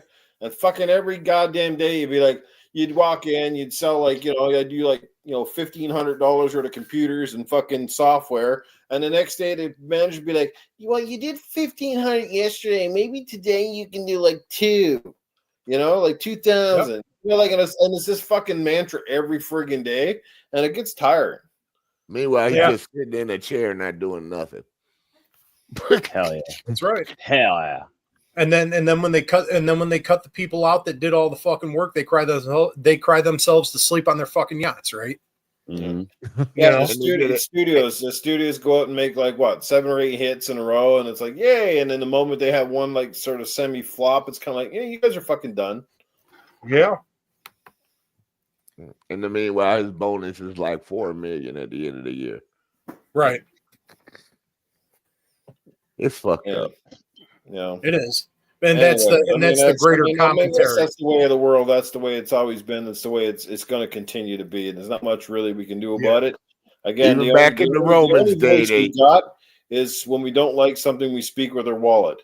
If you buy stuff out of blind stupidity and just toss money at people, well, nothing's going to change. But when you're fucking upset with something, and we see it in the movie industry right now, where a lot of movies are plummeting. Why? Because they're not listening to their core audience, and people aren't going to the fucking theater. They're not supporting them, and these movies are fucking tanking one after another because all this bullshit they're doing with the scripts, the stories, the cast swapping, this, that, and something else. People are just sick of it now, and they're not going. We want good fucking movies. We want movies we told you to make for us, right? And I don't think it's different with gaming. How many years have we been all here asking Ubisoft for fucking Splinter Cell? But they're not listening. Yeah, good and evil too. Everything but fucking Splinter Cell. Yeah, that's right. Yeah. And an argument keeps coming back from the same people. Nobody buys Splinter. Bullshit. Nobody bought Splinter Cell. How many sequels did fucking Splinter Cell get? Quite a few, right? 4. Yeah. Up until that last one, which came out at the end of the 360 generation, and it came out at the wrong time. They didn't even have Michael Ironside do the voice. So, it probably was one of their worst one in the series for sales. But that was the one with that. Real quick. That was Blacklist. It was Blacklist, right? It was that was the one with the head back, bagging him in the toilet, right? Bagging his head in the toilet, right? Yeah. No, that was a conviction. I'm thinking about that was the one before that when he went into one of the first scenes in the washroom. He smashed the guy's head on the floor. Smashed his ass face in the toilet. Yeah, that was funny. But the true fans are asking for that, right? But how many Assassin's Creed fucking games do we have? Like 40? No, just keep making fucking stupid shit we don't ask for. But you can't get something like that. A proven IP makes no sense. Yeah, he's a skin in every game but his own, like Back from the Dead said in the chat. They'll put him in every game, but not give him his own game. Give him his own. Yeah, tell him how that makes fucking sense. We haven't had a Rainbow Six game since fucking Siege, and that drives me bonkers. Traditional Rainbow Six is what I'm looking for. Bring a real Rainbow Six game back, not this fucking pink gun bullshit, fucking weird ass shit you got now. No, that's Call of Duty. Yeah. Well, it is now. Yep. Yeah. Call of Duty's pretty much had everything in it now except for fighting fucking Transformers, and I'm pretty sure they're gonna have dinosaurs with weapons in there yet. Oh yeah, didn't they put Transformers in Fortnite? They had Transformers. They did. Oh my god. So it looks like that's another one off the list, new. Transformers and transvestites in the next version, they got Cardi B in there too, right? Did they put Cardi B in Call of Duty? Why would they put Nicki Minaj in Call of Duty? Yeah, I couldn't remember which one. They all the same to me now. That's sad. Anyway, I mean, it is what it is. You accept it and move along with it. It's coming out. I suspect the whole slate is coming at this point in time. We'll just see where it goes. So Yeah. I'll continue to play Xbox games on an Xbox-based platform. I'll buy Sony-based games on a Sony-based. That's how I roll. That's how I've always rolled. That's why I own multiple platforms, and that's the way I'm going to continue to roll. That's right. That's the way I look at it, man. That is correct. To me, I pretend like nothing's ever changed, other than more people are going to have access to those games to play. Yeah. But at the end of the day, it's not going to ruin my enjoyment, so I'm not going to sit here and cry over it. And I have a PC for all of them, so I'm good. There So you basically, go. you got 2 Xboxes then. You good. You good to go. Backbot Mariah Carey in Fortnite. You can't say much. So you were the one who unfroze her and unleashed her during the holidays this year. Dear I'm waiting to God. put Lizzo in Fortnite. I'm gonna laugh my ass off. Like in the Fucking in the funny. Alien Romulus movie, they turned off the freezer. It's like thaw. Yup. What have you done back? What have you What have you done? done? Yeah. You start putting all the gigantic people in the fucking game, and it's like it's like the rocket match. Rocket League. Yeah. Really? Lizzo and Grimace and fucking Big Bird and Snuffleupagus and Jesus. The whole gang. Don't fucking give Homer them no Simpson. ideas, dude. Don't give them no ideas. Yeah. Oh no, I know, because they'll pretty much put it in the game. Fortnite hasn't missed too much so far. They still making money.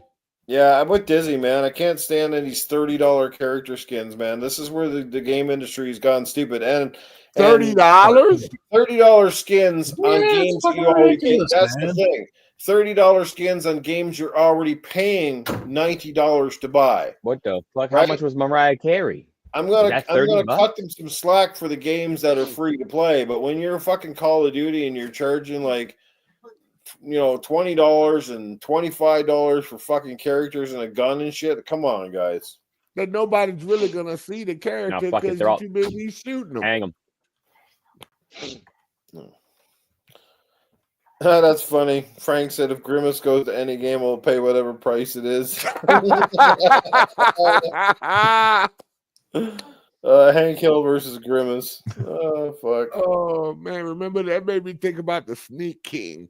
Remember Oh that my game? fuck God, that Sneak game. That's King. Sneak King. Dude, Oh, I that's went out and King. got that game. I played the shit out of it. That game Pocket was bike Yeah, race. Sneak King and Big Bumpin' and Big bumping. Sneak Yep. King, Big and bumping, the kart hockey racing. game, bro. Oh, Yeah.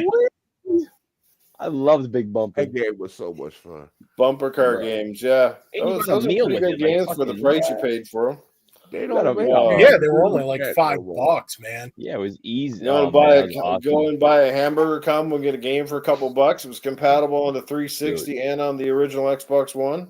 Yep. Dude, BK Yep. used to have so many cool things. Like, I fucking found one of the Lord of the Rings cups that they were giving out. I found that one up in my upstairs Wow. room. Dude, I remember I think they gave the Pokemon little gold things. Yep. Dude, Barry Oh, King yeah. was sick back in the day. They fell way off. Oh yeah, dude. They straight buns now. They don't give Yeah. a shit. Maybe if I walk in, I get a fucking crown. That's about it, dude. They Mhm. bugs are so dry now. It's ridiculous. Dude, I actually got a crown. I hung it up over there. I should go grab it. I should go put it on. You gotta bring in your own fucking. You gotta bring in some oil from your cupboard, when you go to the shop because their buns are so dry. It's You need to put some oil on your buns. You go up to the cashier. Can I put some oil on your buns? You dirty I- old bastard. I'm just gonna come there and be like, I'm here for a bun inspection. Like, I didn't think we had one today. No, I like it when they used to toast the buns. Toasty buns. Mickey D's, I think, toast the buns. Hey, we When got do another you super really chat. talk This time he put a comment in. It's Venge back with $4.99. Go ahead, Perry. You guys rule. Well, you rule too, Venge. Thanks for that, my Thanks, friend. Does Ben. rule. Glad you're enjoying the show. All right, Hell let's yeah, move bro. on to the next topic before it gets too late. We're going to start off with our guest Axel on this one because I know Axel is a man of the shooting games. I mean, look at that avatar he's got. Look at that avatar. So masculine. Battlefield looks like it could be back. Fuck yeah. If you guys have watched the short reveal, obviously there's more to come, but based on that quick little trailer, you can obviously see that it's in a modern war setting, but not like futuristic modern, where like it actually looks like we're using weaponry and stuff that is a little more grounded in the current reality. Let's just say it basically looks like an upgraded version of Battlefield 3 for the best part. And that's not a bad thing, considering Battlefield 3 is still probably the pinnacle game in the franchise. Outside of the Bad Company games, which most people still have very fond memories of. But Battlefield 3 was amazing. Before I liked this well, but I still would give it 3. The campaign in number 3 was better, in my opinion. Yeah, but they did a rating on it, a few different videos out there, and they all put Battlefield 4 at the top. Battlefield 3 was right behind it. Well, they were pretty similar, but those were the pinnacles of the franchise. Then they went back to World War, They went back to World War One. Yo, Battlefield 1 was gnarly. Oh, that game! I love that. I love seeing them little bitches on the horses. I'm like, oh, you think you're big meats on the horse? Pow, pow, pow. No, remember when you used to slice them with the sword on the horse? Yeah, dude. Hook on the bayonet. Hell, the opening for Battlefield 1 was awesome when you were just playing as the Hellfighters and fucking one guy fell, you picked up as the next one and kept going. That was fucking rad. And they had that song, doom, doom, doom, doom, Dude, so back to Axel. Axel, did you have a chance to check out the Battlefield trailer, what they've shown, and do you think it's possibility that Battlefield is back? And if Battlefield flops this time around, why do you think it's next for the franchise, if any? Oh man. So my prime Battlefields, if you will, were Bad Company 2 and Battlefield 1. To me, those were like the pinnacle of Battlefield. Obviously, Bad Company had all that destructible environment, which it's kind of it was the big differentiator between Battlefield and COD back in the day. And I saw that they brought it back, but I kind of don't have faith in DICE and EA right now. I'm sorry, man. They like last year. Was it last year? Call of Duty was kind of. Was it last year or 2 years ago? Shoot, it was 3 years ago. Battlefield 2042 or whatever it was. That was their year when they could have capitalized, and they fumbled, and they fumbled hard. But you guys know who's largely responsible for this new Battlefield, right? It is Vince Zampella. Yep.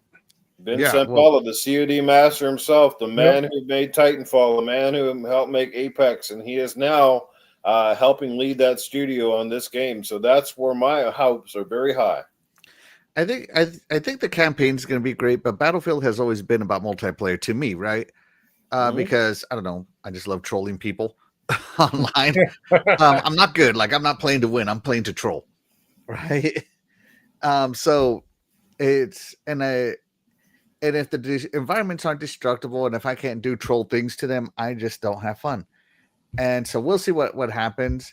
Hopefully it's back because I want competition, and I don't think Battlefield should go away.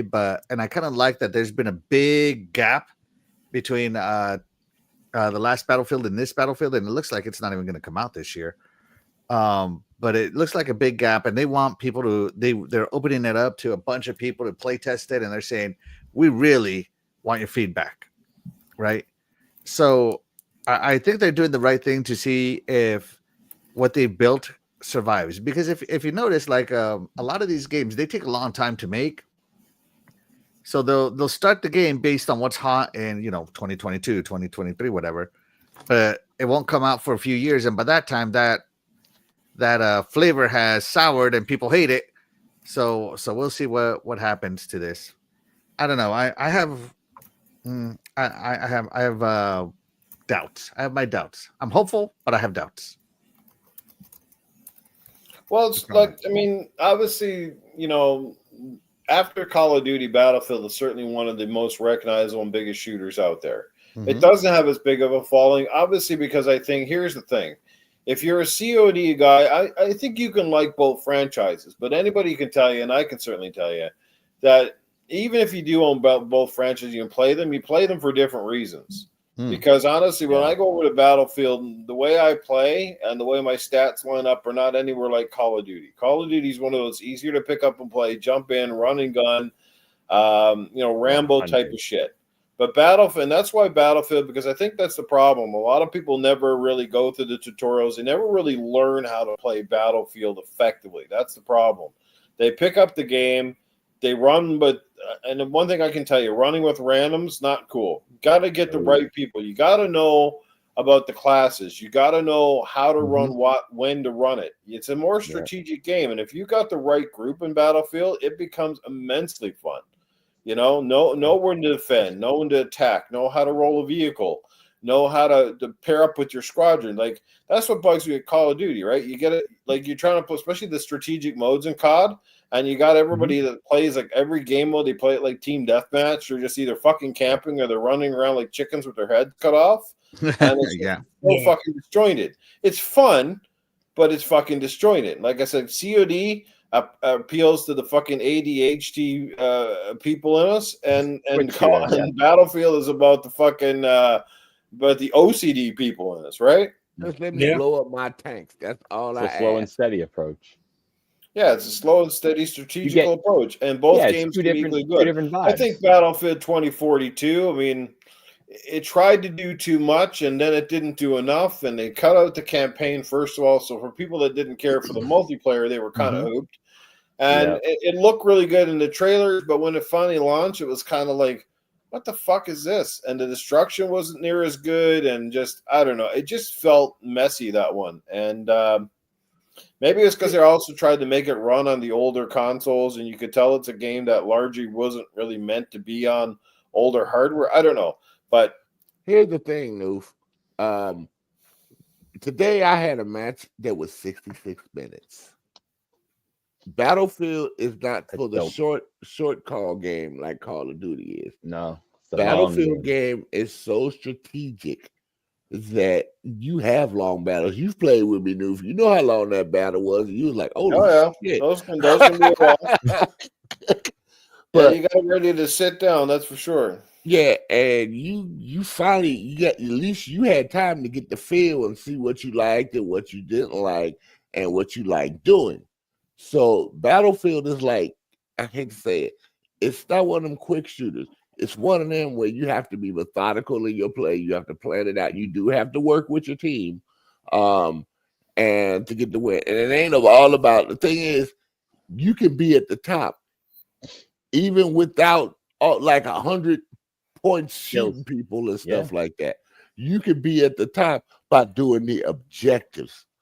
Different approach. That's the best part of a Battlefield game. And I've seen people with high scores on the other side, as far as killing people, but they still lose the battle because they didn't do what the plan was. I've seen that so many times, and that's what Battlefield is about. It's about people doing what they're best at within the game. You get kills every now and then, but when you're focusing on the objectives, what they want you to do, like in a conquest, that can make all the difference in the world. And that's the love for Battlefield right there. And getting extra weapons when you do stuff too. That's wonderful. And they're free. I love that part. And the engineer is coming back. The medic is coming back. The assault is coming back. And the snappers are coming back. The 4 classes. You need definitive things to make like, that was my favorite part. Like in Battlefield 1, like I'm a medic when I play. Like I will heal the fuck out of the team, and I will run across the map to heal some boy before I even go kill him. And I'll be like X-Man. Oh, you one of them few people that pick somebody up and save them. Oh, dude, because I hate those motherfuckers. I literally went to chat and cussed somebody out. I was like, this is a fucking. I just saved you, and you ain't gonna return the favor. Come on. I was like, I got 3 kills. I'm at the top of the leaderboard because I've been healing. Honestly, you know what? That's the one fond memory I have. One of the first games I ever played multiplayer with was with UrW1cked HaWt and Bates. So. Yep. I think it was Battlefield. Yeah, I remember playing Battlefield. But in the other Battlefields before 2042, I was like, I felt I had a responsibility. Like I was one of the only medics out there. Now everybody can heal everybody. It's like, it's kind of like Xbox. Just say, wait, what's my identity anymore? You know what I'm saying? I'm like, you can heal. Like, I can heal. Like, am I really that important anymore? But dude, I love that. They don't do that in this one, though. You have to at least be in your group to heal somebody. That's the way. The beauty of it. I think the beauty of like what X-Man said though with Battlefield, dude. It's like, there's such a different approach to it. It's not just grab any gun you want, run and gun, shoot, twitch shooter. Like, you can basically play Call of Duty the same way throughout the whole thing, pretty much. You play Call of Duty, I'm sorry, Battlefield, that ain't gonna work, dude. You get like, I'm a medic. I'm gonna play how a medic. Perry might be an assault or a sniper guy. He's gonna take care of the sniping for us. Fucking X-Man's a fucking heavy, so he's dropping ammo. We're all on the same page. I'm like, always an engineer. Don't get it There's twisted. such a different thing to it that it's just it's the art of it. That's what makes it special. You can't just go in there. I have to go with my sniper friend all the time when we play Battlefield, right? Yeah. And the sniper all I had was a MAV, right, which locks on their tanks. But when I had my sniper guy with me, he would pin, put a light on the aircraft up there, and then my MAV could hit the aircraft in the air. Only because he did it. So I needed my buddy who was a sniper to help me out. Plus, the sniper was the only one in Battlefield 4 that could set, like, you know how you can set that antenna for a spawn point and make your own spawn point? So you could all spawn right back there in the game. That's the thing I loved about Battlefield. All you guys can be in the same spot, and you don't have to look for a different spawn point if your buddy's somewhere on a tower and stuff like that. These are the mechanics of where the game, where Battlefield makes the difference between everybody else. You need other people to help you figure out a plan. And then you get used to your team. So you get used to your team's habits. Yeah. So everybody gets to know each other and how they play. So they can all work together more coordinated. And those are just like in the Halo game, Halo, how your squad plays. So Battlefield is the same way. You know how your squad play? You always be up top. And that makes the difference. And that's the big deal. And they're going 64 players this time. They're going 32 on 32. They ain't going back to this 28 people thing no more. And I love that. Keep it go back to the way it was. Yes. And there's going to be a story mode. Good shit. And I think they're going to make a co-op story too. Like that would be awesome. How about you, Barry? You excited for the new Battlefield at all? What'd you think of the trailer? Barry. I didn't see the trailer. That's been all over. It's been all over today. It's a 5-minute trailer. You gotta watch it. It's not that I'll long. watch it. But I bought the last one. Pretty fucking cool. I bought the last one. I bought 5, and it was like we all went to play online, and they just didn't have it wasn't like Call of Duty where you can all just jump in together. Mm-hmm. So I was just like, I think we're gonna not play this anymore. You couldn't group up or nothing. Yeah, that was in Battlefield, I think 4 or 5. I don't even remember which one it was. And then I bought 2042 or whatever, and I got it for $10, and we played it for like 5 minutes, and we're like, oh, all right. I think that was about you and about a few other million people. They played it for like an hour, and like, yeah, fuck that shit. Yeah, I bought it used on Amazon for $10 when it was still selling brand new for like 70. Yeah, they bars around the town. They bought a bunch of copies. Use them as beer coasters right now. Well, I hope they don't go with that That'd tradition that Battlefields have, where you have to wait for them to improve it. I hope they just put it right out the gate. Battlefield 1, you can play it right out the gate. Battlefield 3, you can play it right out the gate. Battlefield 4 took a little work, but when it came on and got everything together, it was the perfect Battlefield. Yep. So it's like, I hope they hit the mark right this time and just let it go perfectly right out the jet. Dude, I'm about to look up. I want to see Battlefield right now. I wish they'd make the Medal of Honor 2010 backwards compatible because man, God, Some boost, that'd be awesome. That would be so sick. Oh, I love that fucking game. How dare you, Noof? Make a grown man cry. That was a great campaign. Motherfucker. Don't give up. Damn, that game is so good, dude. Back and pat though. Apparently, it's only just you got to play it on the 360. Yeah, you got to play it on 360. That made me sad too, because that was real good. Yeah, Man, Dice did the oh multiplayer, but see how Dice like they rolled it back. They made the maps more like Call of Duty size, but yet the feel was very Battlefield like. And Mhm. it's an EA game, so you know them servers are gone. They ain't working no more. You know how EA likes to shut down servers. they shut him Yeah. down. I'm pretty sure you're excited about the game Wicked Hot. Oh yeah, dude. I cannot wait. I cannot wait, my friends. I That would pay game looks dope. $100 for that Well, Battlefield. I guess the question would be, Dude. how are you going to buy it with or without campaign? Because we don't know yet if it's going to have one, but I highly suspect that they learned a lesson and they will put one back in. Yeah, they said they've been working on I the too. campaign. Okay. Somebody's I'm gonna doing answer the that campaign, question. Yeah. I feel oh man, dude, like I'm such a sucker for the online multiplayer. Like just listening to Sir X Man talk about it right now, I want to fucking play it right now. Dude, I'm a I would probably Battlefield buy it fiend, bro. regardless, to be honest. As horrible as that sounds, because I just sound like a little pay piggy at that point. So I would buy it with a campaign. I would buy it with no campaign. But I am all about getting back to basics, baby. Because you got what's that guy that came back to Battlefield? Is it Clint? I can't even. I don't even know what his name is. But he ended up coming back to Battlefield and helping them develop the next one that's coming out. So I think it's going to have a lot more promise. I think we're going to get back to the basics. And I think we're going to get back to what makes Battlefield great again.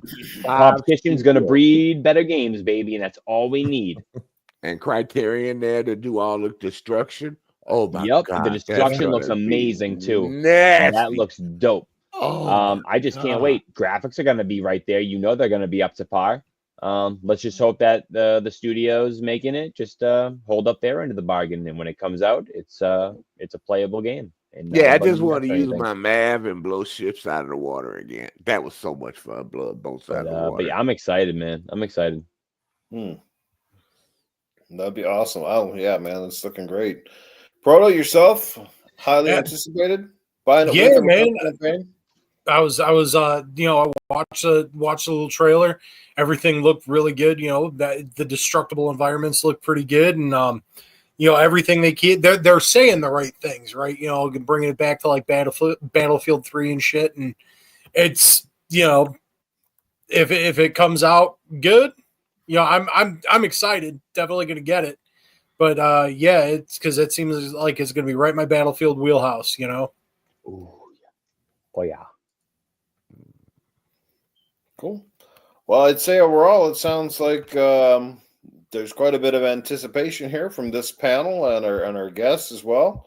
I mean, everybody's going to have different thoughts and opinions. Some of us are bigger Battlefield fans than other.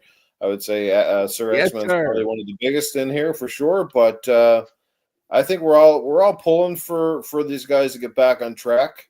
I mean, I guess the question is, what happens if it's sort of? I mean, obviously, 2042 was probably their biggest flop to date, right? I mean, you saw how quickly they scrambled, how quickly this game was in the bargain bins. I mean, this thing was on friggin' sale, like I think before the first Black Friday, and it pretty much stayed on sale almost the rest of the ways. And even today, it's telling. When you're selling that game for like $5 and $7 and $10, basically giving the damn thing away. That tells you everything you need to know, right? Trying to salvage as much as they can from it. Well, not really, dude, because there are people playing the crap out of it now. I always get into a lobby there, and it's not with the cross PC part. There are people playing Battlefield, the new Battlefield now. Yeah. So it came back because they fixed a lot of things. I was going to say, it had a resurgence, but we're still not talking about the kind of numbers that they wanted, and we're hoping that they. Well, yeah, no, but if you come out like crap, you're not going to make no money. Yeah. If you fix it later and it gets good, okay, you're going to get some of us back. But it's like you should have came out of the gate with it like that. We could take a few flaws, but not the whole game. It's like when Battlefield 1 and Battlefield 5 came out. They were having problems with the time to kill. And I'm like, why do you keep changing the time to kill? we get comfortable with it, and then you change it again because you got some other stupid people out there bugging you about the time to kill in the game. When you finally get it set right, then you change it again because you got some crappy people out there, in the community crying about the time to kill. Developers got to stop doing is just stop listening to people, period. Unless it's something broken in the game, just bring the game out the way it's meant to come out. You have enough internal play testers to kind of give you the feedback and just leave it at that. Stop trying to fix what isn't broken, because all you keep doing is keep whining to catering to the small complaining bunch, and then you end up breaking everything. Yeah, because these people out there, they want it to feel like Call of Duty. It's not a Call of Duty. It's a Battlefield game. Stop making it feel like Call of Duty. Yeah, you got to make Sir X-Man's blood pressure rise. Like, everybody chill the fuck out. Yeah, I'm going to have to get Helga to give me mouth to mouth.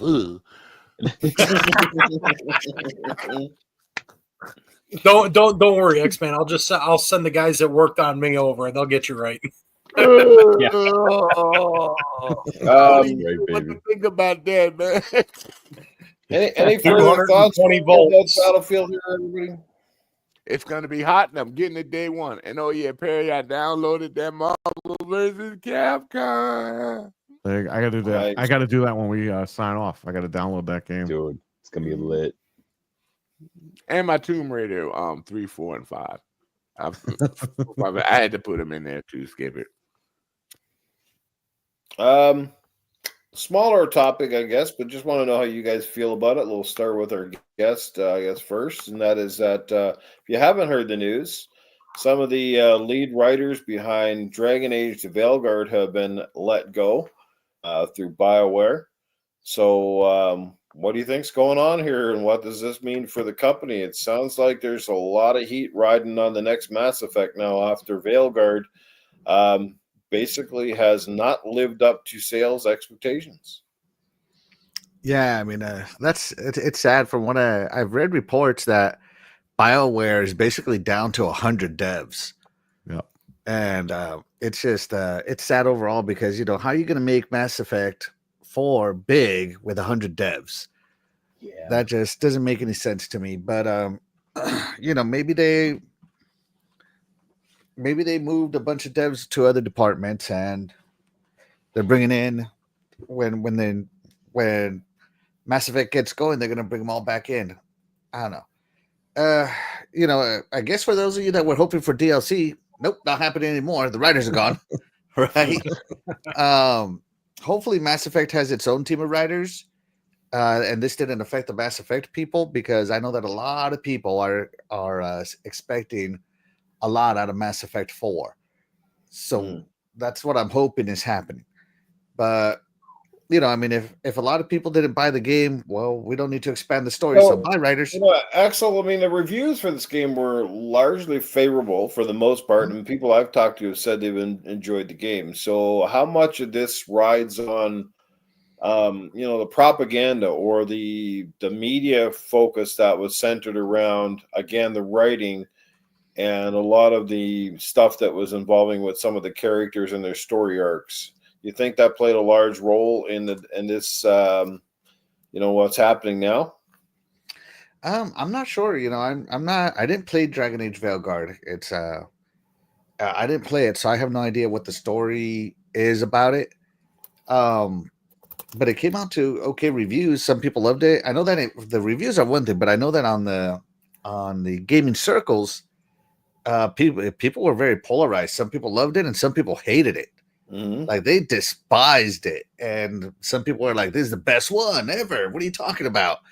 And you have an incredibly polarizing game.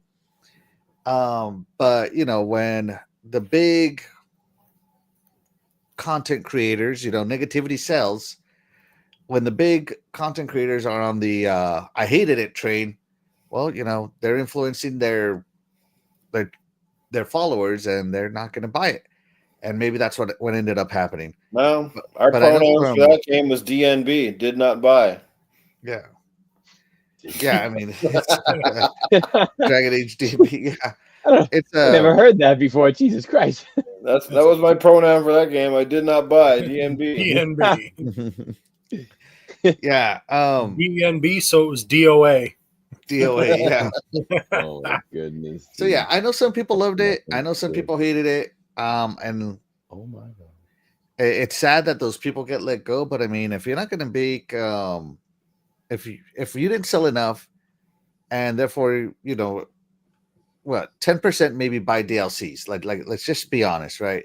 Mhm. If you sell 1 million copies, 10% are going to buy the DLC. You know, that's not that many people. You don't need to. You don't need the writers anymore because you're not going to make that DLC. So that's the way I see it. But That's it's sad, fair. but you know, I guess do better writing. I guess I don't know. Yeah, it just makes me wonder now what is the future of that franchise moving forward. You know, will this potentially get another sequel, or did this one just put the nail in its coffin? And again, this now puts massive amounts of pressure, pardon the pun, on Mass Effect. Now that's still a ways out, but like I hope that somewhere along the line they just leave well enough alone. They stick to a great story. They don't, you know, they make this game for the Mass Effect fans. They don't try to cater to people that aren't Mass Effect fans per se.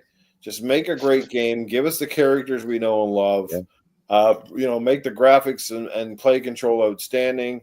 That's all you got to do. Like I said, you don't have to reinvent the fucking wheel. That's the problem with these companies, right?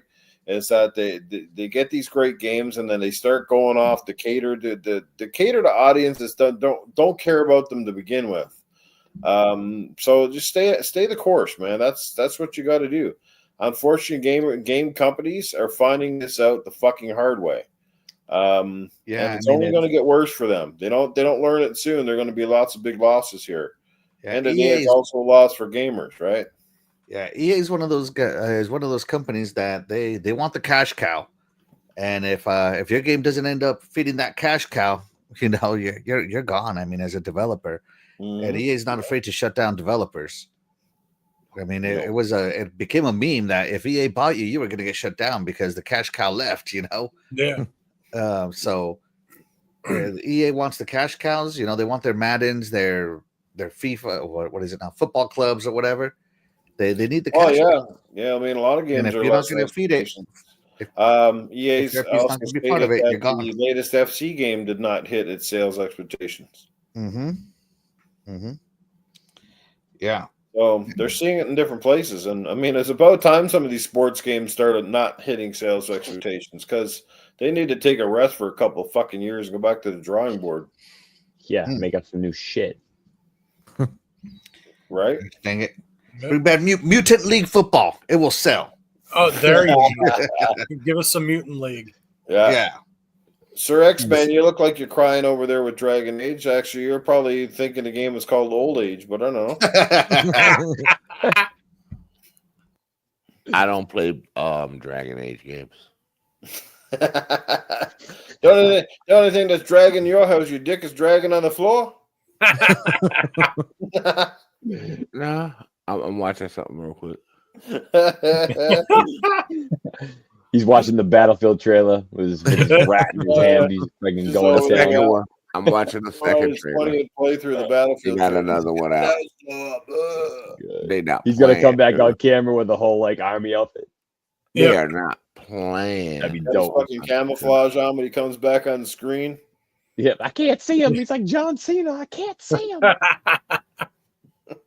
Oh wow, this is gonna be hot. So what page of Pornhub are you on? 263, 264. Holy crap, man. How much have you seen if you're all the way on those pages? Jesus. Axel, it's about the right video. It's a you gotta make it work. You're just searching at that page point. one. It's Like, see this. Like, He you just know, set I a could Guinness use World that Book of one. Records for breaking the scroll bar on Pornhub. Hey, Battlefield is my Pornhub. What the hell? Noted. Do not borrow disc from Sir X-Man. I bet gets you, to the last you fucking Wicked Hawk page. can probably you show him a porn star and he can probably give her your name, give you the name faster than anybody else here. It's like judging off the angle. I haven't seen the face, but I'm gonna have to say that's is that rattling names off? He'll be the first guy that gets a message that pops up on the screen. The kid comes in from Pornhub. It's a Pornhub alert that says, "Have you not whacked off enough yet?" You have made it to the end of the list. Go touch grass. Yeah. It's like when you're in the casino and the people need to check up on you for gambling, making sure you're okay. Yeah, I just basically in that room where I do it, I just painted all the windows black. I'm pumping mass oxygen in, so I'm just fucking lit as a bird in there. I lose track of time sometimes. Like a goddamn casino. Oh my goodness. Oh shit. Anybody else? Any further thoughts on this? I'll let anybody take the floor. If you're a Dragon Age fan, if you got some. It's a small news article, but it's fairly significant in terms of like where we're at in gaming right now. And there's a lot, and this is not Dragon Age alone. There's been a lot of games that have certainly had a lot of controversy in the last year and a half. Yeah. With questionable character choices, questionable story arcs, all those sorts of things. And you start to wonder, like, who are you making these games for? Are you making them for the core audience, the people that you should make it for, or you're trying to chase, the money that isn't there, right? Yeah. They're trying to cater to an audience that isn't there, like you said. It's and you always hate to hear people losing their job, but in this case with the writers, good riddance. They knew what they were doing. They were trying to push what they were trying to push, and it didn't work. And you mentioned it way earlier in the show when we were talking about other things. Gamers speaking with their wallets. They're speaking with their wallets now. You see some overbloated piece of AAA crap anymore that's doing something that, with the controversy tied into the storyline is one thing, but then they dumb down the whole game engine as far as the gameplay goes. Because I remember the earlier Dragon Ages being a bit more of a complex RPG. And Veilguard, this was more of like a light RPG hack and slash, from what I understand. But then you got, and it was funny. The wife and I were watching some of the stuff as they were playing some of the cutscenes over and over again, and a lot of that stuff was just so ham-fisted. It's like, I don't give a damn if you're going to do that kind of stuff in a story. Characters, diversity, whatever. I've always said, as long as it's well written. Fine, so be it. Whatever. But that's my point. Like, if it's a new IP, it's a fresh IP, right. And they start with this from the get-go, right? Like, that's their identity. That's what it's about. But when you're taking an established franchise, and you're changing established characters, or you're changing the look and feel of something we've known to appeal to a different audience. You know what I mean? That's when you start going, like, what are you doing? It's kind of reminds me of how, like, every so many years, the fast food industry always chases a weird fucking trend. Yep. It's a burger joint that's known for fucking burgers, but all of a sudden they got to start chasing some weird vegetarian or fucking salad trend or something. And the items last about fucking 6 months before they realize, these fucking things are fucking sucking. Nobody's buying it, right? Yep. Right. You get it all the time. Right. And this industry's doing the same shit. The movie industry's doing the fucking same shit, and they're failing hard because they're messing with stuff that doesn't need to be messed with. I'm going to take this new Superman, for example. I don't know how you guys feel about this new trailer, but I fucking hate it. I think it's dog shit. He's fucking Superman that looks like a pair of fucking Superman pajamas you buy from Temu. The latest scene of him flying, he's fucking cross-eyed, so I think he's looking at fucking Wonder Woman's ass and somebody else's ass in a different direction. I don't know, man. I just think to me, I'm sorry. I know I'm going to piss off some people here, but I fucking hate James Gunn. I hate what they did to Henry Cavill, and I think this new Superman movie looks like absolute fucking dog shit. And considering it also has the fucking dog and it has another 40 fucking characters in the goddamn movie again, and a fucking Godzilla looking monster that looks like an overgrown Pokemon, I'm like, I am fucking so out. Yeah. But again, that'll be one of them things where people will speak with their wallet, right? I'm speaking with mine. Ain't getting a dime out of me. Yeah, and you mentioned with the movie industry, and I was going to make the point earlier, and it's funny because like even like big studios and shit. I mean, hell, Disney and Marvel had to backpedal a lot of their shit because they were pumping and pumping and pumping. Right now, all of a sudden, we got what 3 movies on the docket for this year, and no TV series in the pipeline for anything Marvel. It's like people are speaking with their money, and it's the same thing with Dragon Age. People, and again, and I agree with your point too, Noof, where it's like you start with a new IP and that's how you establish yourself. That's fine. Like I said, I'll even go further, even if it is an established IP and you're going to introduce a new element, as long as it's what I've always felt, as long as it's well written, that it's fine. This wasn't well written. This was literally crammed down your throat from minute one, and it was just like, and like I was saying, my wife and I was watching the some of this stuff again because we were watching some stuff on the controversy and about these people getting let go. And actually, I think the main writer, she left. I don't think she was let go. I think she left, and it was like it's cringeworthy stuff. It's like, okay, there I like Star Wars: The Skeleton Crew though. That was pretty good. Right. But again, it's like all of that dialing back because people aren't tuning in. People aren't paying attention. You had the accolade or whatever the hell that was with HBO and the Halo show.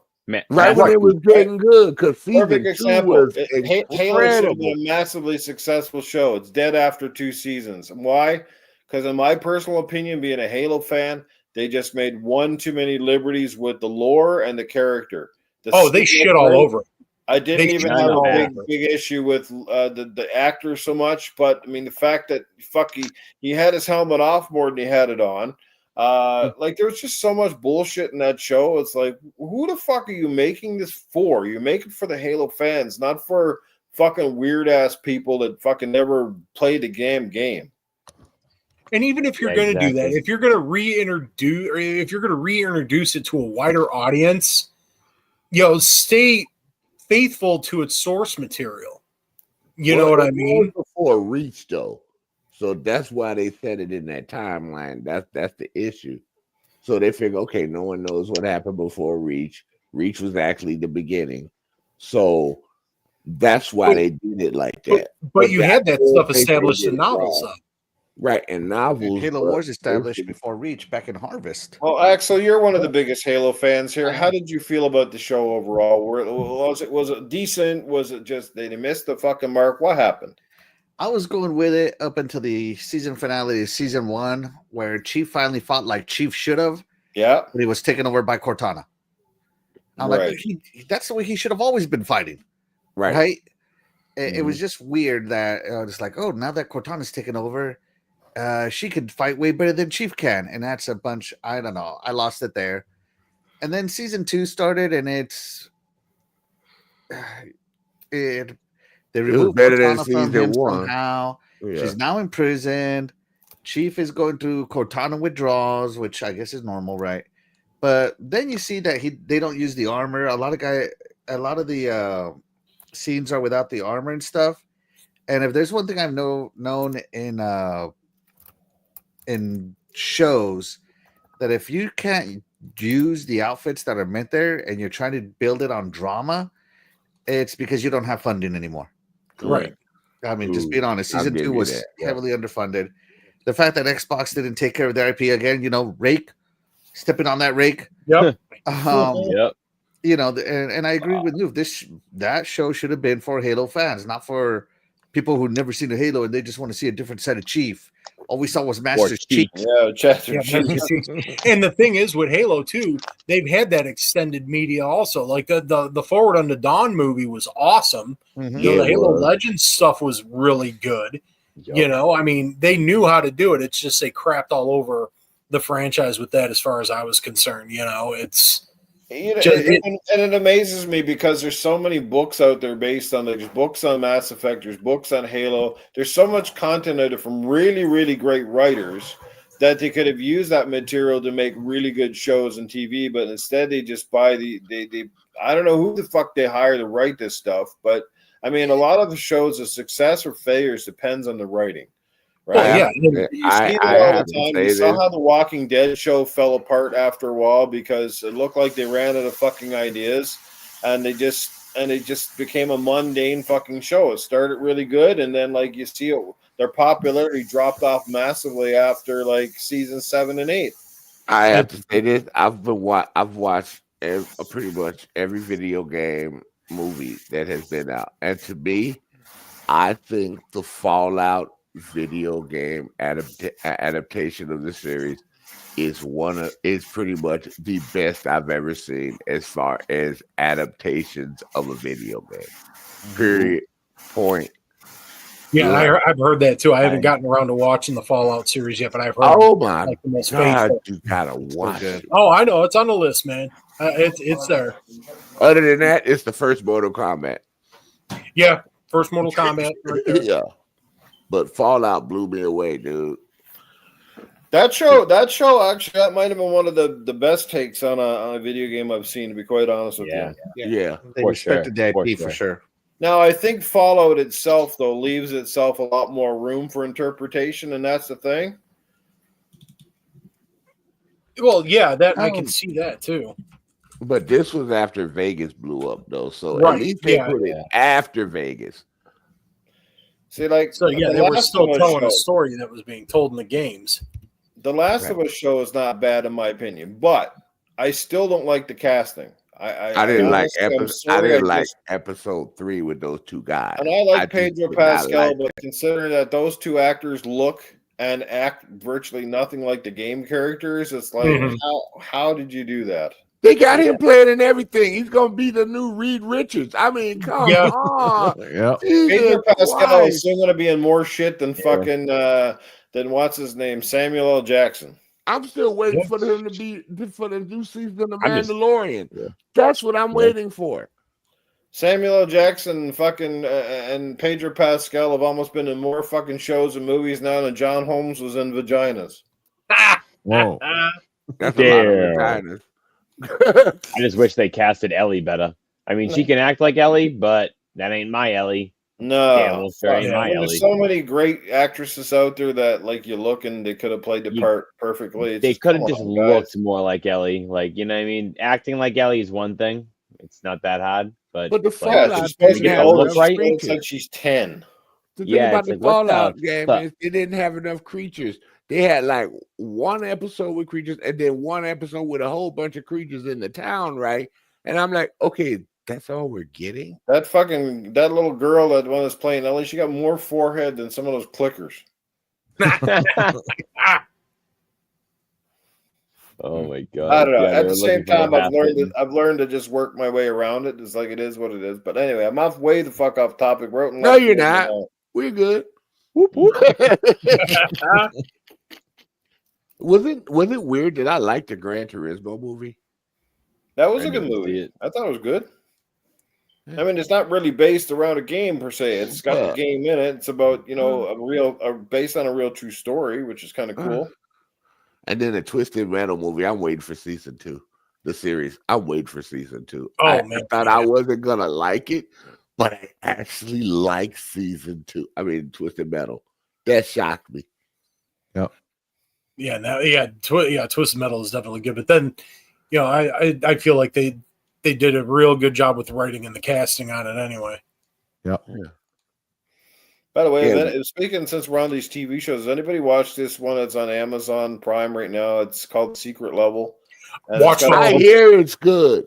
It's got a bunch of I heard they're good. Short video game adaptations of some of your favorite games, and they kind of put their own spin on some of them. And some of it's quite interesting, some of it's a little wacky. The Pac-Man one was really wacky. Oh my God! Oh, the Pac-Man one was wild, dude. That was like, what the fuck? It was a fever dream. It was just like I had to keep going because I'm like, what are we even getting at here? This is just crazy shit, but it was just so fucking good. That Secret Levels thing, do yourselves a favor and watch all of them. Like, I love the Unreal Tournament one. The wife and I were both. Say what? There's an Unreal Tournament one? I haven't seen it yet. I'm about to go watch it. Yeah, the Unreal Tournament one. Yeah, they've got like about 12 or 13 episodes, but they're all like 15 to 20 something minutes each. Yeah, so they're all a real easy watch. Like the wife and I in one night went through the whole damn series that they've got out so far. Like the Mega Man one took some liberties, but that was still really good. Axel heard Mega Man. Yeah, Oh, it did because it was done really well. Great production. The CGI in it is fucking. It's Oh, all yeah. CGI. It's not, there's no real actors. It's all CGI, but it's really good CGI. Now, this all on of it Peacock was or good. Paramount? Where's it at? Secret Level. It's on Amazon Prime. Yeah, it's Amazon Prime. All right, cool. Yeah, that was good. But like my favorite still right now is still the Unreal Tournament one, followed by the Mega Man one, and then the D&D, and then the Pac-Man. Because that Pac-Man was just like, holy fuck. Like, how did they do the take on Pac-Man, let me tell you. Hey, we still supposed to get together and play some Unreal Tournament, dude. Oh yeah, we got to. Actually, speaking of playing, this weekend we should get the Doom 2016 multiplayer on the go. No, say less. What are we playing on? Yeah, what are we gonna play on? I'll be on Xbox, obviously. Cool. Then all I got to do is, because my son has it for Xbox, I got it for PlayStation. I'll just get my son's copy. Game Pass anyway, so yeah. I'll just install it on my Xbox. The multiplayer is fantastic in the first Doom 2016. Oh, well, fuck y'all yeah. do that. I love it, probably dude. Playing I have it on the PC. I freaking love it. When you get the power-ups and you get to act as the fucking demons and you're chasing people around the level. Hey, Foxy, it's so fun. Foxy, we can play all rockets on that level, on the elevator level. You talking Unreal Tournament? We doing a rocket room? Yep. Okay. Yep. The rocket room, yeah. Yeah, the rocket room. Oh man, so many a nice jam in that game with my boys. Drinking in a rocket room, and then all of a sudden, the fuck. on the boat level, where you remember where you gotta like get the lancer and stuff like that, and then my god, and then I come down and shoot you where you at. That was so much fun. Oh man, good old days, man. Good old days. Holy hell. Just day and time. I'm off for now, obviously. Okay, I'll set it up for you guys probably sometime tomorrow. I'll send the details, and anybody that wants in, let me know. We're gonna delete the Battlefield off. I mean, is there any other topics or anything anybody wants to bring up though? Nope, I'm just deleting Call of Duty off my hard drive. I don't need to be taking up that space. Nice. I just downloaded Battlefield 4 onto my PC. So you delete Call of Duty. I'm on PC too. Look for me, StarXman01. Okay, hold on. When you delete Call of Duty from your hard drive, it's like the equivalent of when you're really constipated and you finally have that big shit. That's kind of like when you eat a lot of cheese. When you eat too much cheese, I know you mean. When you finally pass that boulder. You delete Call of Duty, you got room for about 8 games. Shoot. Oh man, awesome stuff. Well, we're at that time of the show. It's been, man, I can't believe like the 2 hours has gone just like that. Amazing. Yeah. But that's a sign of, hey, when the topics get good and the conversation gets going, that's where we end up. But it is now that time of the evening. You know what time I'm talking about? That is question period time with our wacky cast of characters. We got Cletus on hand. We got Safehouse on hand. We got Arnold on hand. So if you guys got any questions, now is the time to drop them in the chat. Perry, I'm going to let you stay on top of the questions here. So let me know when something drops, will you? I got a question for Arnold, and it's a bit topical for me, and I got to know with all the mage you're doing and all the stuff you're doing, and you're getting up there in age, Arnold, do you have a pacemaker? I do have a pacemaker. I set my watch to a certain level of beats because, we got the fancy watches. And then when I'm doing the maid from behind, she's got to keep pace with the slapping and the tapping because I'm cracking her on the back of the ass and she's got to keep the pace. I don't need the one on the heart. I've had one for years. It still works. I'm still here. I'm still alive. I'm kicking. I'm almost 80 years old. But I tell you, I'm in better shape than most of the guys that are on this panel, let me tell you, bugger-eating bastards. Whoa. Oh man, I got one for Cletus. I got one for Cletus. Cletus, do you think that you would be a good medic in Battlefield, considering you do mouth to mouth on your pigs at home? Wow. First of all, that's a fantastic question. I'm going to tell you this there, Wicked Hot, okay? First of all, I'd make a terrible medic in the battlefield. You know why that is? Because every time I gets out there and I grabs one of them heroin needles, I'm going to be popping it in my own arms. I ain't going to be fucking giving it to some dead dying prick. He can take that shit over there. I'm in it for the free drugs. I can get all them Percocets and all that heroin. I'll be popping myself left, right, and center. I'll be the happiest son of a bitch in the battlefield. Let me tell you. Yes, indeed. So I would make a terrible medic because I'd be getting more first aid than fucking somebody's getting HIV/AIDS. Just what I'm telling you.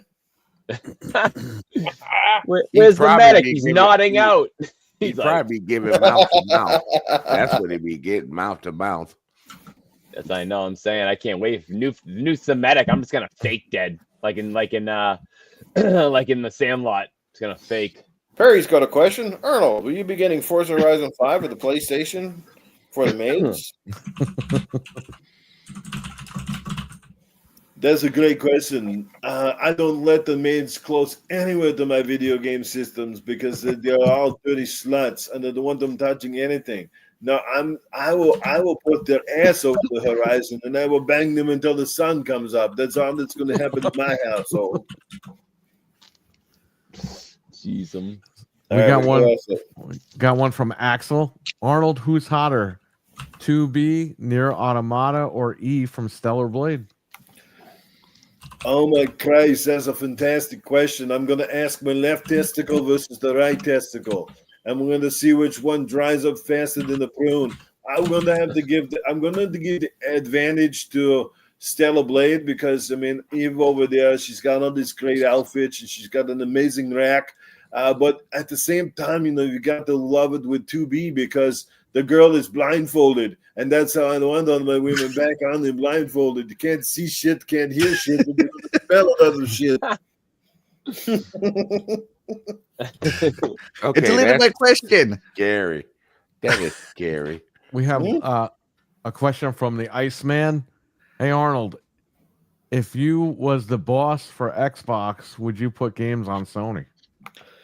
There's not a fucking chance in hell I'm going to put an Xbox game on the fucking platform. Tell them to go fuck themselves. I mean, how many games have they fucking money had and kept off our platform? We don't get any of their shit, but we're going to put all of their shit over there.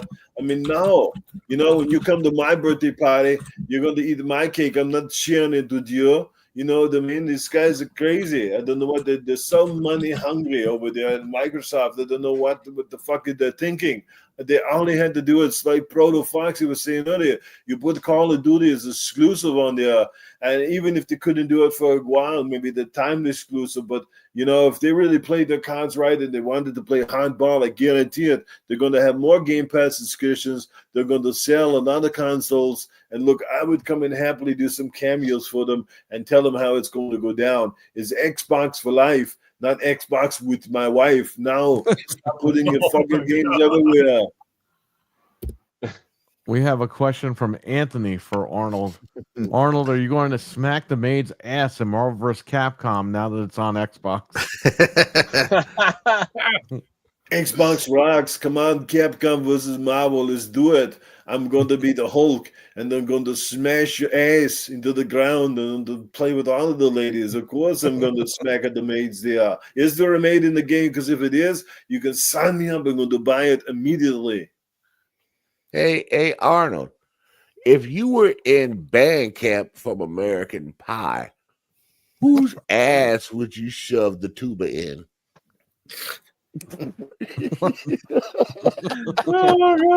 I guess I gotta take one for the team, huh, boys? This is what you wanted me to say, isn't it? It's not a tuba. It's not a tuba at all.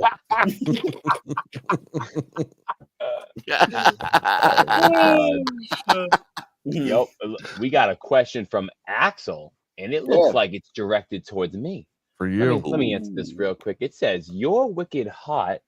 Which page on the hub is the 2B content on? Well, that would actually be very easy for me to answer, Axel, considering I'm very familiar with the pages on that website. If you want to direct your attention to page 34, about 3/4 of the way down, it's about a 5 video slide. So you're going to slide over about 4. you're gonna find a good one because with a skirt and a hair like that, it's hard to turn it down, baby. I just keep coming back for more. I'm so confused. I'm completely confused. Like, I have There's no no way idea you got to what 34 that quick.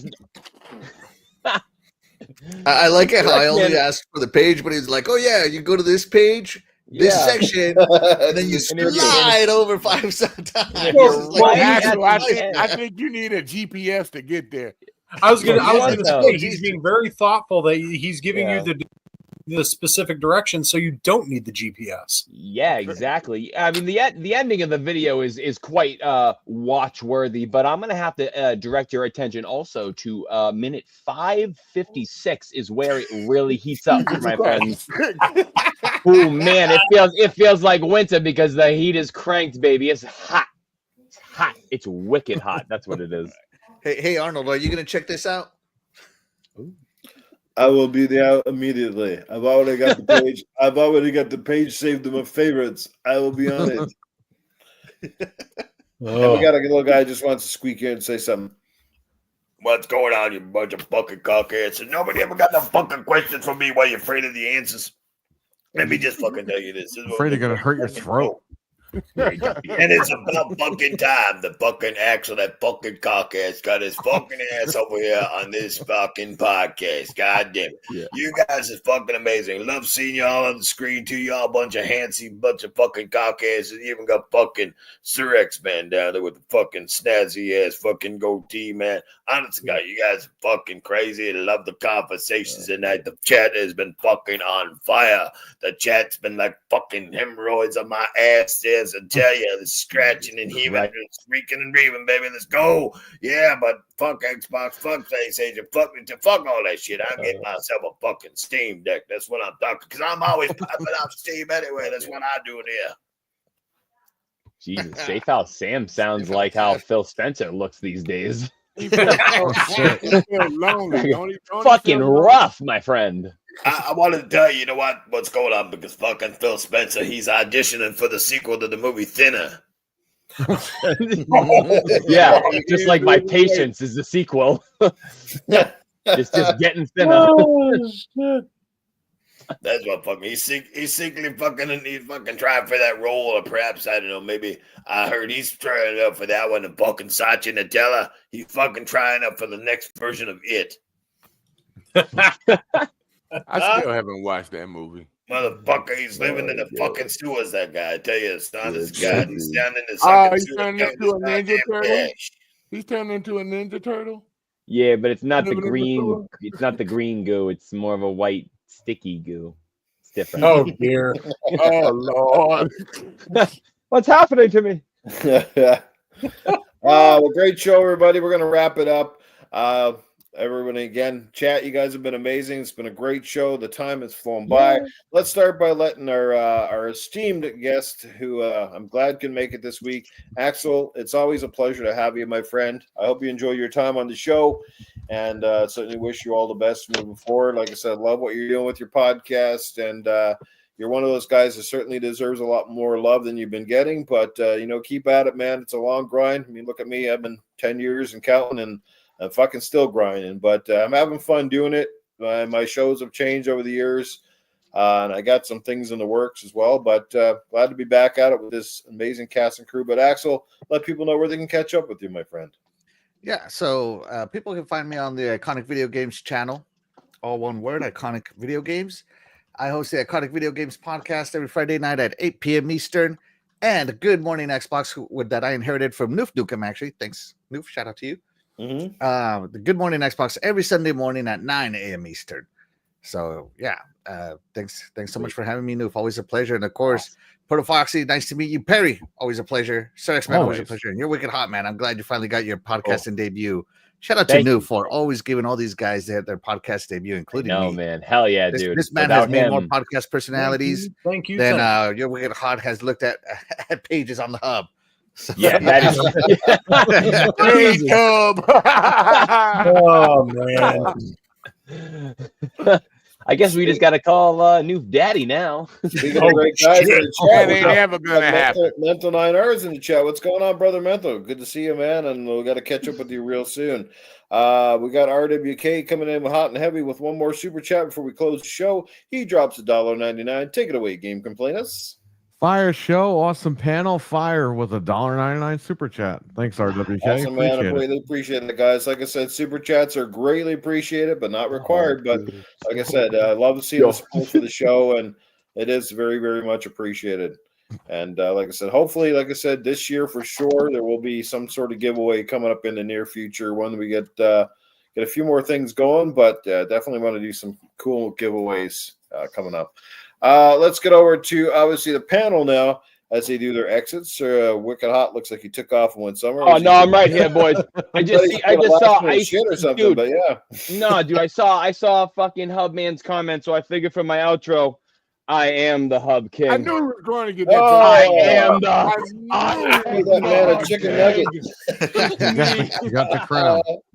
There it is, boys. All right, so I'll squat like this so y'all can see my head. Anyway, boys, you know what it is. It's your Wicked HaWt. You can find me on Xbox, PlayStation, Nintendo, and every Tuesday at 9:30 Eastern Standard Time PM right here on Gaming After Dark. The Hub King. Indeed. Sir X-Man, where can people catch up with you, brother? I'll be on Wasted with Wise on Saturday. I mean, I did that last week. I'm not. Oh my God. Brain freeze. Work with me. Damn, it's been a long day. I had that when you. It's been a long day today. I'll be on Wasted on Wise. Is that what you call Alzheimer's now? I don't know what it is anymore. I gave up. On Fridays at 5:00, maybe if it don't piss me off over there Central Time. I'll be on Lemon Show. The Dragon's Den on Saturday at 5:00 Central Time, and that's about it. I'm just hanging out, chilling. One day I'll hang out with Axel if Dreadpool doesn't come in on time. Nice. You'll see when you finally tell Lemon he's got to come over and do this show again soon. Liked having him on the last time he's here. That's been a while back, but he's always a fun guy. Yeah, we had fun. I think both of us were on there. Yeah, absolutely. Obviously, Proto Foxy always has the start of the show. Glad that you're back with us, man. That you can make it right now is a testament to your strong will and desire to get back at it. Like I said, life's a scary moment for you, but like we're all very happy to know that you're back here, man. Well, I appreciate that, man. I really do. And everybody that sent me well wishes and everything like that, because there were some guys out there that did. I appreciate it. And hey, man, I'm just going to keep kicking and keep on keeping on and keep up the good fight and all that shit. You know, it just goes to show you, you know, can't take me down yet. Hey, Foxy, it could have been worse. You could have had Miss Tessmacher sit on you from Porky's. Oh, yeah. I think that would have done it. Oh, all right. And last but not least, let's get over to the sleeveless one, Mr. Game Complainers. Every Wednesday night on the Game Complainers YouTube channel, the Game Complainers podcast, between 9:30 p.m. and 10 p.m. Eastern, with Frank, Anthony, Fred, and myself. Yeah, absolutely. Great group of guys. Go check out all the stuff that Perry does. Make sure you follow him at least on, like I said, X, because he drops a lot of the links and stuff there as well. So you can catch up with all the content that they're dropping. And like I said, having those little community get-togethers, playing COD with you guys is always a blast. So. Oh, yeah. Yeah, my buddy was a little disappointed last week. He left early because he didn't realize you were doing it through the Discord. So he was hoping it would have been like an Xbox Live party thing. Right. So maybe the next time around we'll see. But yeah, had to explain to him what was going on. But he was like, yeah, I didn't want to stay because I wasn't. He doesn't have Discord, so he couldn't join us there. So right. Discord actually has better vocals. Yeah. It probably does. But yeah, anyway, man, you guys know where to find me. Always in the gutter, hanging out with these casts of guys each and every week. It's always a blast, and looking forward to coming back next week and a whole lot more. And again, thanks everybody too that checks out some of those random game streams that I do. It's greatly appreciated. You know, I never know what I'm going to get when I fire it up. I really never promote anything. It's just kind of like spur of the moment. Hey, I'm going to stream a game. I had a bit of a fun playing a couple of couple of doozies the other night. Tried that Steel Rising for the first time ever. Gotta say, I wasn't a fan. Played about 30 minutes or something, and I was like, yeah, this game's not fucking for me. I did like the Kazan, the Berserker one, much better, but again, those are the kind of games that I'm going to have to invest some time in if I'm going to get good at them because I got my ass kicked. So, No, but anyway, that's this gaming. Oh, sorry about that. No, it's all good. I was going to anyway, I'll see some of you guys on the Xbox or the PlayStation or the Switch, and probably this weekend. I think we'll probably do some kind of a community game night. I'll update you probably tomorrow. We might do something on the Switch even. We'll see. But anyway, for now, Mario that's it. Another Party, show's in the dude. books, and we'll catch you all soon. So take care, everybody, and have yourself a great night. Y'all take it easy. Peace. Hasta luego. Bye.